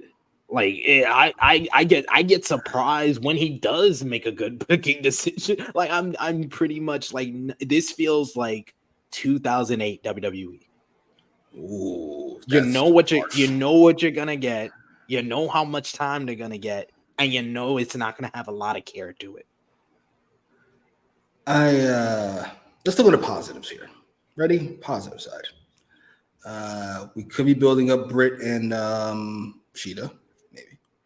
And we did Ruby Soho and Statlander, even though it was goofy. Positive. Ta-da. Mercedes Moné was in the crowd on site. That is a negative. That is a fucking negative. This is what you show, Mercedes. This is what you show her. This is what you be coming into. Hey, look at this 9 minutes we have here on a 4-hour show. What's the percentage on that? That's 9 minutes out of 240. Holy shit. That's like 4 minutes out of 100. You get 4% of the show. Holy shit. If she signs up for this, it's not like the Vince thing where you were at a certain level, you built yourself up, and they still treat you like you're just some chick. This is you're the shit. You're coming in and they treat you like a bum. You sign up for this, you deserve everything that happens to you. I love you, but it'll be your own fucking fault. I don't know what to tell you. It basically be like how WWE booked Ronda the second time around. Basically. Yeah, it was wild. First time. You did it so right the first time. You did it right that you got women to the main event of WrestleMania, and you got another woman over in the process as well. Because I tend to get kind of frustrated with this because, you know, I am more positive on Ronda than most fans, but the Becky Lynch fans seem to totally ignore the fact that Ronda is the reason why Becky got as over as she did. Really? She's part of Explain it. this. She's part of it. Oh, She's part of it. thank It was first Charlotte, and then Ronda. How about the fact that she gets fucked 8 ways till Sunday by Vince McMahon, and the rest of us want to see her get her just due? How about we start there and then work our way We out? start with Nia Jax punching her in the face. That's not the start, though, sir. Yes, that is the I love start that. to me. It's everybody. It's everything except the person doing it. This is like Haters Inc. People really do hate the Irish. It's weird. It's weird. Negro Buck says, seriously, Britt, take a break. We also got here, EBB says, I'm trying to imagine what Tony Khan's pitch is for Mercedes to sign up. I promise to give the division 2 more minutes on the show. Let's fucking go. Let's fucking go. Let's fucking go. Saraya does a good Tony Khan impersonation. You heard her saying the "Let's fucking go." Yeah, she was talking about how Tony like talks to her. He's like, she suggested the Queen, "We will rock you," and she said, and Tony said, "Yeah, let's do it. Let's fucking go." Maybe she should suggest more TV time. Can I get more TV time? That's fucking serious. no. I'm not gonna sit back and take this fucking shit.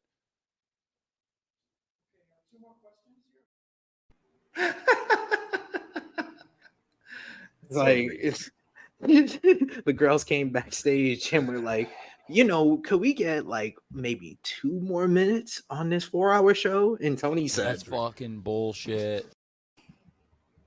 You know, I don't like seeing CM Punk like that. That fake laugh he just gave him. That's how much fakeness CM Punk has in him. He has he's got 2 seconds of fakeness in him. Au contraire, my friend. Jesus. Fucking shame.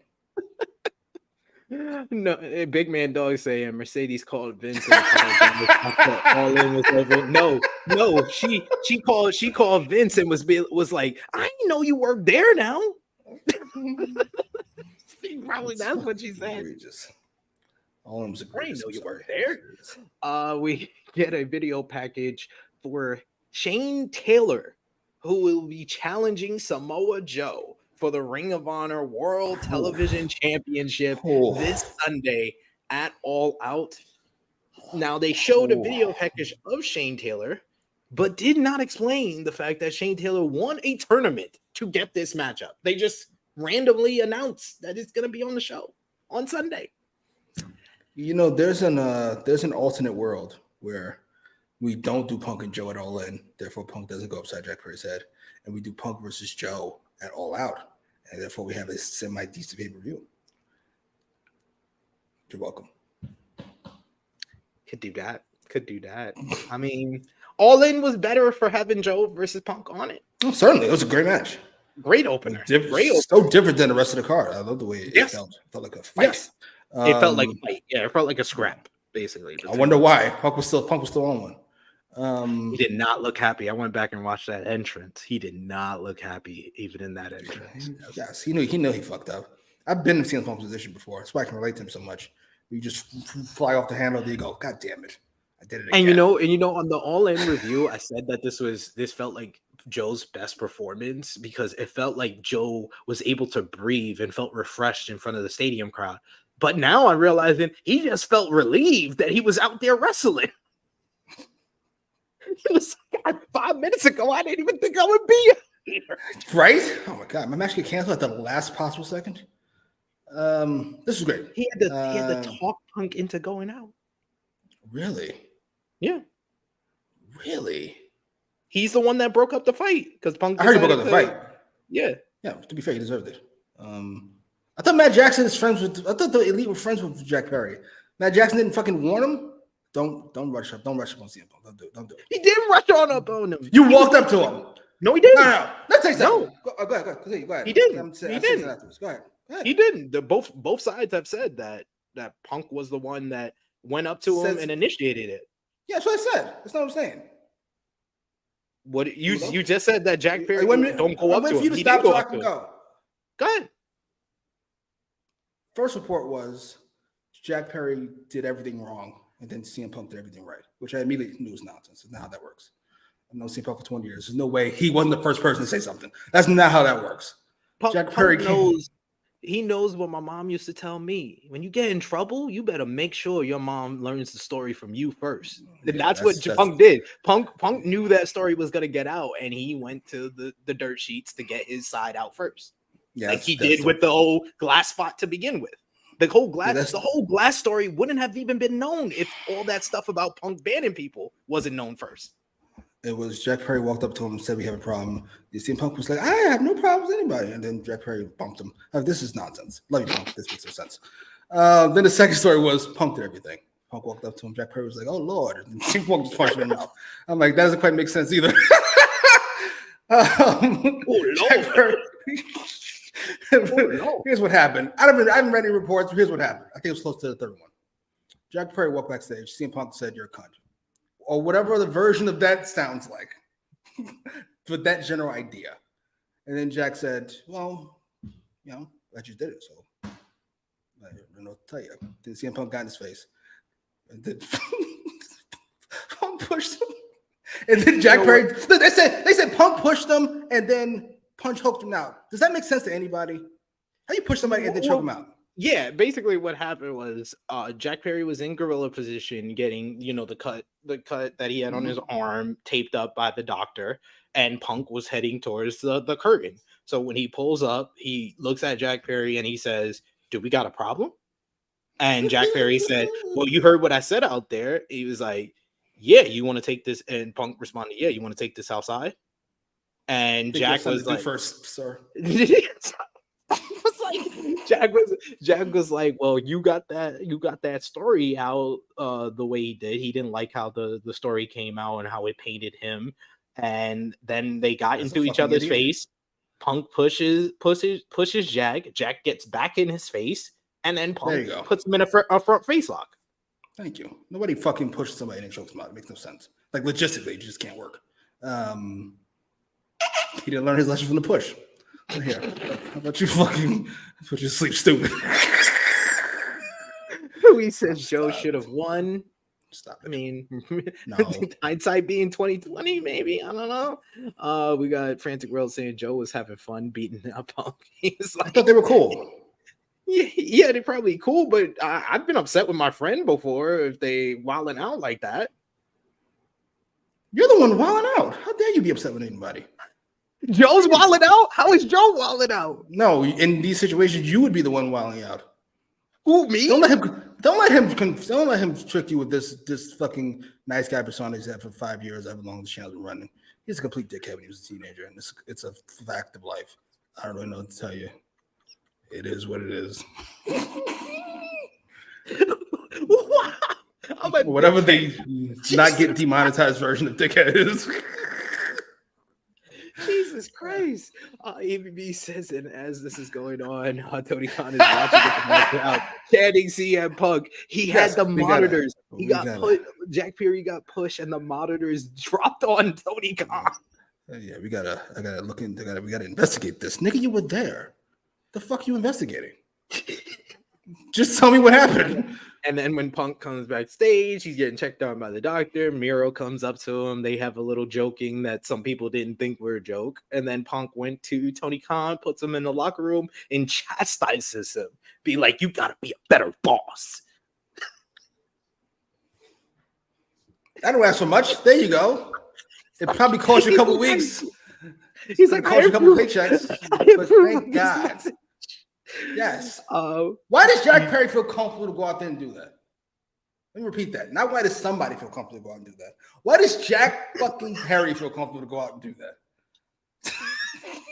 I'm just asking. Can't go into that. We get a strategy session shown backstage with Don Callis showing Konosuke Takeshita the x-rays from Kenny Omega's surgeries, as well as going over Kenny's weaknesses ahead of his matchup with him at All Out this Sunday. Callis talks about Kenny has bad knees, the hernia surgery, and if all else fails, Callis has a backup strategy and he shows the video of him using the screwdriver on Omega in the cage match against Moxley earlier this year. I thought Don Callis was awesome in this segment, touching the screen like he was fucking John Madden showing a blade. Great stuff. This was great. Perfection. If you don't have Kenny Omega, that's probably as good as a go home segment you can do. So, indeed, Takashi should go over at pay-per-view. Having Omega lose twice is bold, but he should go over. It's bold, but it continues the story of Omega has lost every singles match since him and Don Callis split. Ooh. Honestly, I think on Sunday with these two top matches, Moxley and Omega is going to win, but I feel like the opposite is the right choices. I'm actually with you on the Moxley thing. I honestly feel like this should be the last successful defense for Cassidy. If you really want to give him that last defense that puts him on another level and sets him up for what he's going to do after he loses the title, he needs to win on Sunday. Moxley being Orange Cassidy does nothing for anybody. He just doesn't. Sorry. Yeah. I don't know what to tell you. I don't know who I put over. Takeshita, maybe. Takeshita go over Orange Cassidy at some point. But Moxley doing it. Who's that help? Nobody. Not a person. Have Orange Cassidy win and have him lose it at Grand Slam or wherever. Yeah, important. We got Romeo says Jack Perry has gotten more over with me for his real life shenanigans than his character on screen. Agreed. They're not over with me. I'm more interested in him in real life than his character on screen. That's true. I just he didn't come out great. This guy, the one. Negro Bug says I love this segment. We also got Negro Buck who says put over Takeshita, and he also thinks that I think ROC should beat Mox. So indeed. We're all on the same page. We're all on the same page here. Next, we get a little segment here. The Acclaim. I'm sorry, it just feels like fucking DX, like in DX of 2006, not even DX the original, where they just make up segments to give them opportunities to do sports entertainment shit. So we get a ribbon cutting ceremony from the Acclaim to celebrate their trio's title win. Max Caster freestyle reference Mitch McConnell being shaky, also Trump's mugshot. Gunn says they were low on time, so they have to get to do this quick, and talk briefly about winning the trios titles at All In. Caster said it would be fitting to come back to Chicago, where the crowd lifted them up to win the AEW World Tag Team titles and have a ribbon cutting ceremony. Gunn pulled out a huge pair of scissors and cuts the ribbon, leading to a new era of the trios division. As Bowen says, "Welcome." He welcomes us to the House of Ass. Fucking God. The House of Ass, which that led to Excalibur, the reference I said earlier, where he said that's where MJF is currently at in Amsterdam, and Taz says he also knew a place named that in New Jersey. Then we get them revealing new championship gold as they have new trios titles with hot pink straps. They do look pretty nice. I will say the hot pink strap, it did look all right. Hot pink straps look nice, huh? Pause. They show off the design a little bit more with Bowen's referencing that the end of the strap has scissors to them, so they scissor every time they put on the belts. They said that they're going to break in these new titles on Collision this week, as they'll be defending it there, and they all scissor with their belt straps to end the segment. This Saturday on Collision, it will be the Acclaim defending the AEW World Trios Championships against the former JAS members Daniel Garcia, Daddy Magic, and Cool Hand Ange. What did you think about this segment?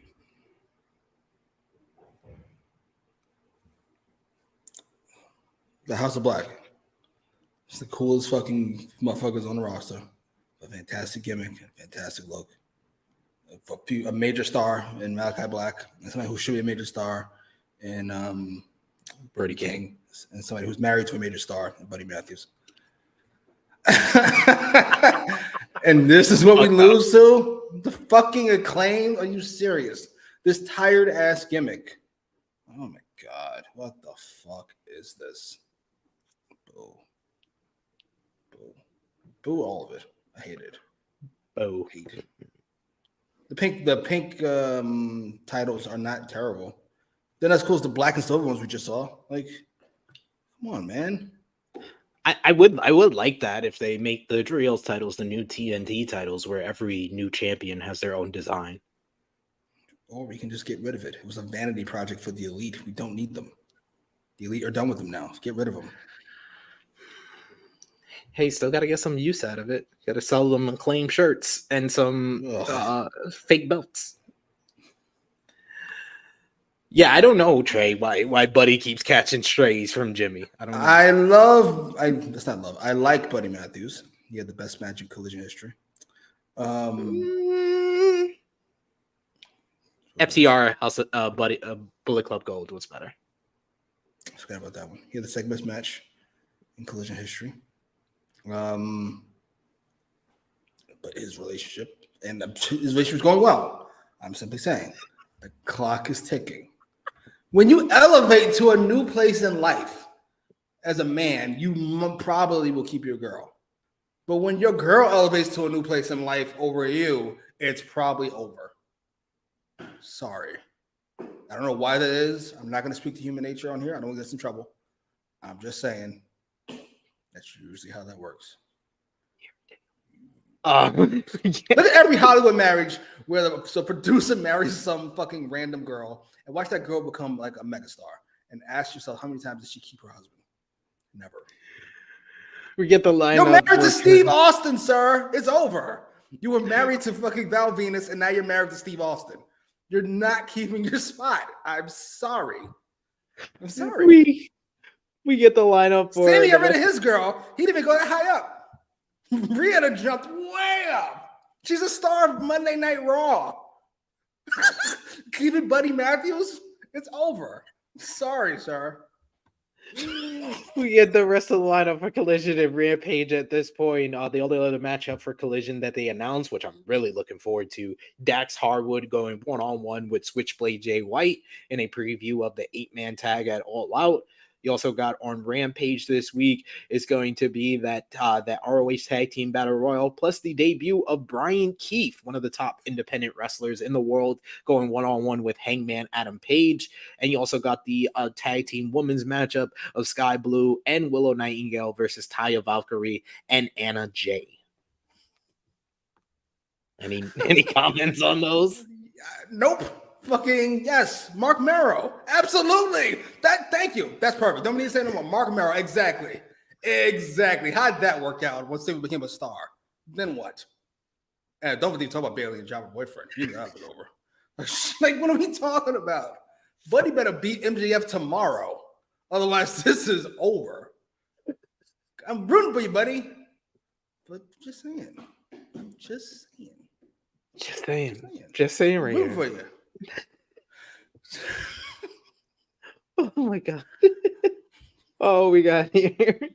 Nico Bugsy says, yikes, I don't even shit on Buddy like this. Hey, I'm rooting for Buddy. I'm Like, rooting for Mark Buddy Merrow. is Mark What a dummy. He actually brought her into the business like adults and didn't think about how that would work out. Not the smartest. Negro Buck saying Brian Keefe is legit. I 100%. Apparently so. agree. For 3 minutes and 25 seconds, he's legit. Absolutely. But the match only went 3 minutes. Spoiler shit. alert. Shit, damn. We got Kato who says Collision is better than All Out. No, it's not. No, it's not. Don't lie. I know that was supposed to be a joke, but it's not the truth. No, Collision. Dynamite won against Collision last week. You agree? Was last week the one you gave a fucking 9 to? And yeah, I gave it like an 8, I think. Yeah, it was better. Yeah. Collision. I bet it was obvious how taped it was. It was so obvious too. It was just I bet Collision's better. The energy was not there. I bet Collision's better this week. I put good money on it. Oh, I mean, all they got to do is have that Dax versus Jay White match delivered. Like, pretty much, he'll be on the same level or better than Dynamite. We got here.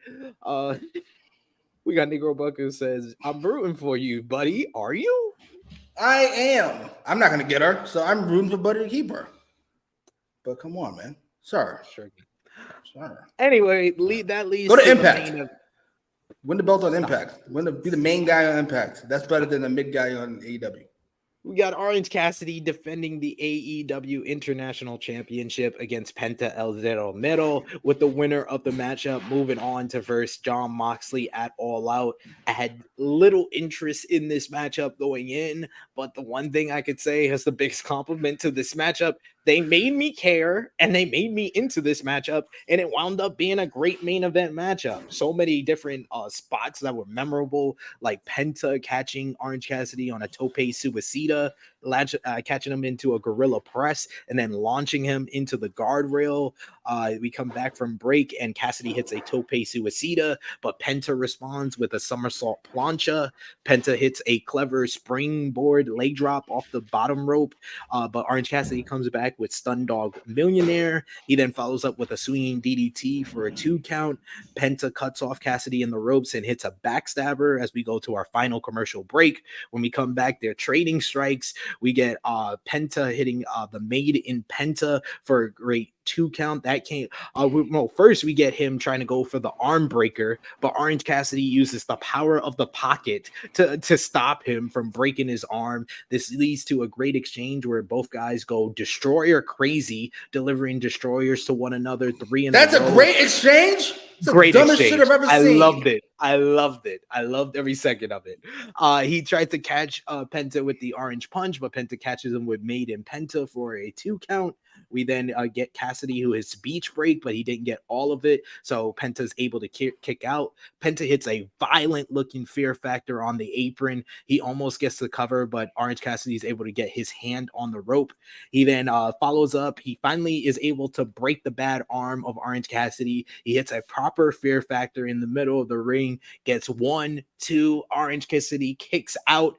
Penta can't believe it, but in hesitating and responding and reacting to the kick out, Orange Cassidy has enough time to roll him up into a quick crucifix, get the flash pin 1, 2, 3 to retain the AEW International Championship. Orange Cassidy just finds a way, somehow, some way to get these victories, and he did that here. I thought it was a great main event matchup. But I thought even better was the post-match here with Orange Cassidy getting in his chair, sitting down in his chair, saying that he's tired, that his body is hurt. Despite that, Orange Cassidy is here and he's defending the title as it means everything to him. He says that's what AEW is all about, putting a person who was called different and too skinny and making them a champion. Cassidy will defend this title as long as he wants, as Moxley better bring more than a damn fork, because he is freshly squeezed Orange Cassidy, and he doesn't have a catchphrase. Put it on a t-shirt. I pop for that. I don't have a catchphrase. That was great. Moxley comes out. He strolls to the ring. They have an intense face-off with one another where they trade one strike with one another before the karma goes off the air. Like I said, I think they did a really strong job of building this up, making it feel like it should be the main event of All Out. What did you think about the main event and the promo by Orange Cassidy? Man, it was good. Until those fucking Canadian destroyers, at least. Then I went, all right, you really don't give a fuck about this match. Fair enough. You don't care. I don't care. I'm not going to argue with you. The promo was, I like the effort. I like the change of pace. It helped to sell the fact that this is a different Orange Cassidy. This is a serious thing.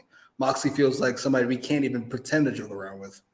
Moxley's a dangerous man who loses every big match he has. But that aside, this was fun.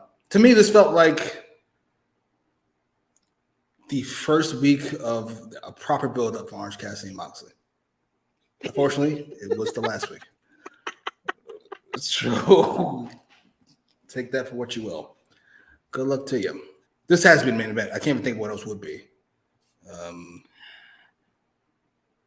I mean, the only other matchup that's been built up is Takeshita versus Omega, but I don't think that's your main event. If you did that triple threat tag you were talking about, maybe that could have been it. But otherwise, it's over. It's this. He's like, it's a foregone conclusion. It's wrapped up. It's in the books. Gotta be. That makes me even more say that the right decision is Orange Cassidy winning. Why? Because you gotta end the show with at least something positive. At least the babyface winning in the end. You've been converted by this AEW-ness where the babyface always wins in the end. It's just so weird. No, sometimes the bad guys win, and it's horrifying. I don't know what to tell you. I don't want any bad guy to win who can do this. Weapon in hand too, and Blackpool Combat Club. They better wear out Kenny as long as they can. Because Hangman's going to come out here. Steve Austin, Annika, absolutely. Absolutely. By the way, Penta was Steve Austin. Penta was doing some of those stomps earlier. I was like, oh my God, what the fuck are we doing? Seriously? Ugh. Oh, we got a bunch of people calling you out for burying Buddy Matthews. We also got Romeo, who's thinking of the worst possible situation for Buddy Matthews, saying, Jimmy, can you imagine a world where Dominic and Rhea fell in legit love with each other? Triple H and Stephanie McMahon style? I will no. It would be more Sammy and Ty style. I will say this though. I do live in like weird worlds like this where I go, what if Kurt Angle and Stephanie fell in love during that goofy ass storyline? Triple H would not allow that. What if we got a Kurt Angle reign of terror from 2002 to 2005? I think that Triple H was scared of that. That's why he cut that storyline. He knows what time it is. Yeah, he was like, you fell in love with me in the storyline. I'm not letting you do this with Kurt. He knows y'all are goofy. Absolutely not. Hard pass. Fair. I really enjoyed most of this this main event and the post match here, but the show overall kind of rough. We got Frantic World who says the main event was great. We got great. Yes, it was great. I agree. Negro Bug says 3 was a bit much for me. 2 destroyers would have been plenty. What world are we living in? With 3 Canadian destroyers is too much, but 2, it's fine. 2 Canadian destroyers? Are you serious? 1 and the match is over. We got Negro Bug saying, I love the promo. We got Annika who says Moxley needs a win though if this isn't the main event. We also got Negro Buck who says I already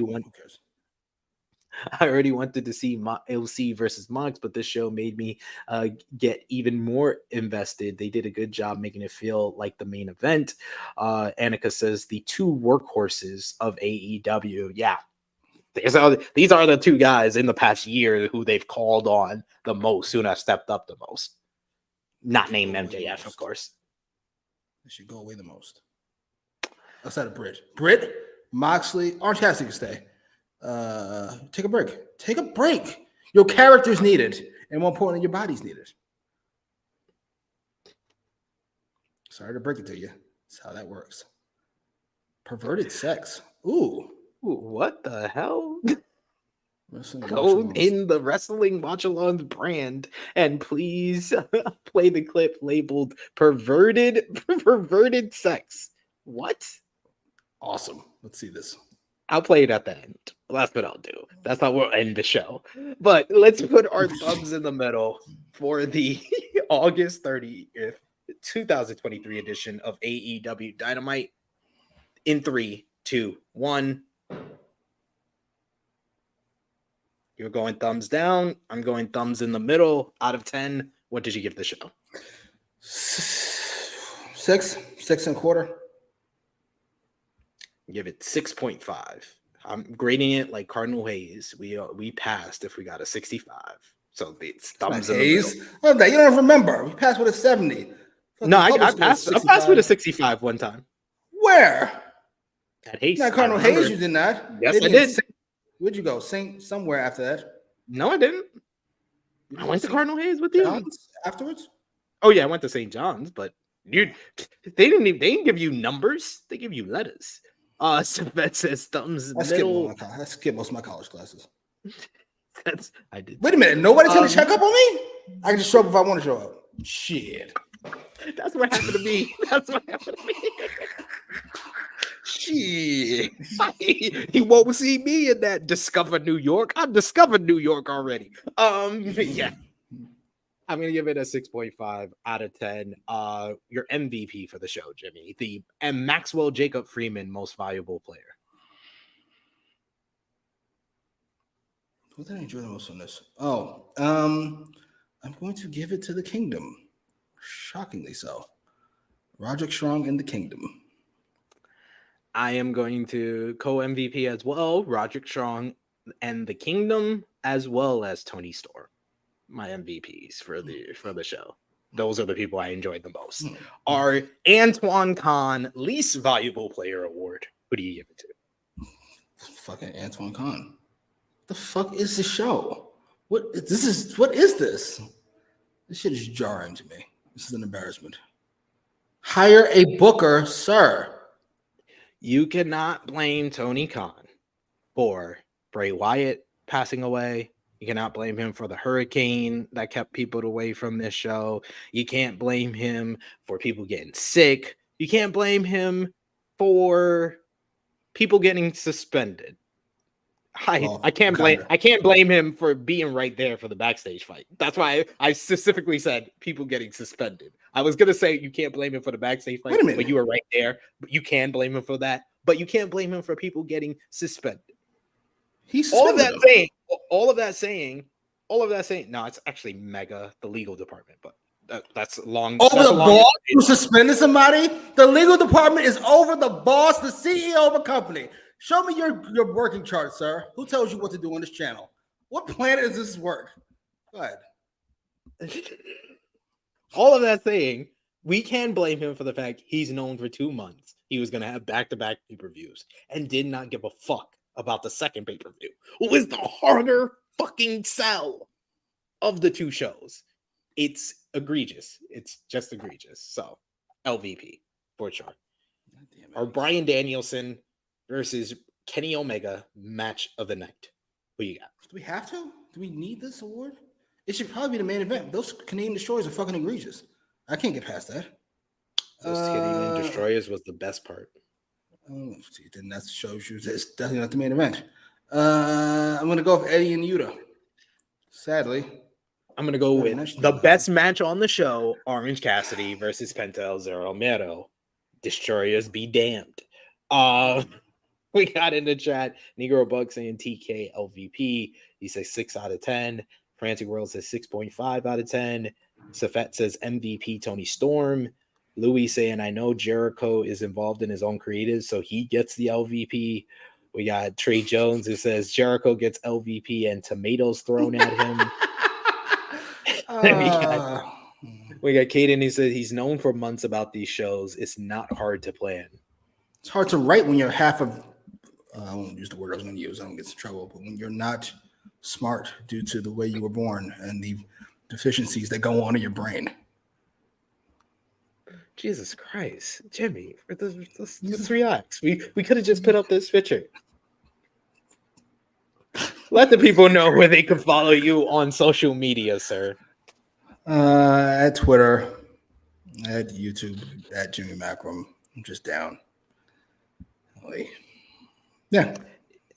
You can find me on the Twitter X machine at True Heel SP3, and I will be back tomorrow right here on the True Heel Heat YouTube channel at 12:05 p.m. Eastern Time.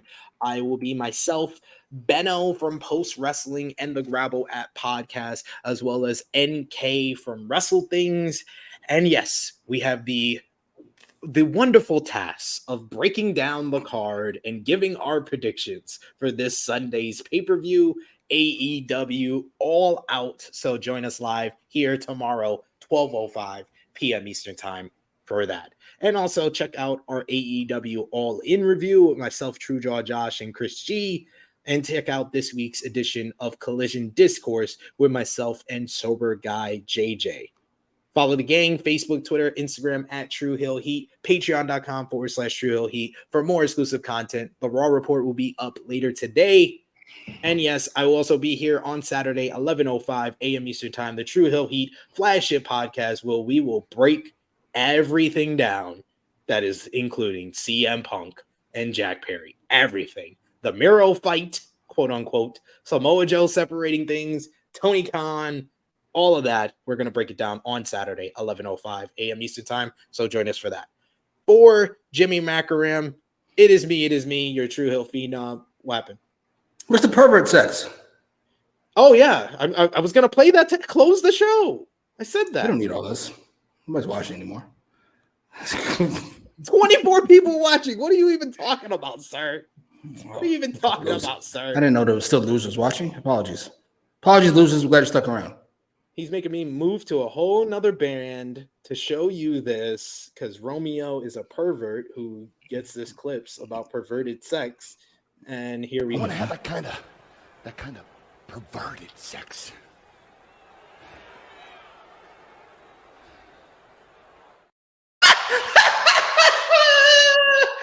I hated it at the time, but I love it now.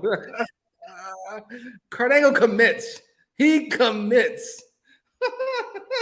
Bestiality sex. I want to have sex with your wife. I want to have bestiality sex. Let us know. I'm joking, Frantic World. I mean, I know you're on the weird side, but I don't think they're losers. I like Annika. I like Trey Jones. Frantic World, I can give or take. Nick is good. Who else is here? Caden's fine. He's improved a lot lately. Fed is fine. Louis is fine. Who else is here? I love you're going through each. Stop. Just stop. Big Man Dog is great. Let us know. Let us know in the comments down below what you think our star rating show should be, and let us know what you thought about this week's episode of AEW Dynamite. But for Jimmy Macram, it is me, your True Hill Phenom SP3. This has been AEWramble episode 109, in and out, up and down, reviewing the August 30th, 2023 edition of In AEW and out, Dynamite. up and down. You know what that means? I want to have sex with your wife. Okay, we're gone. That's the show.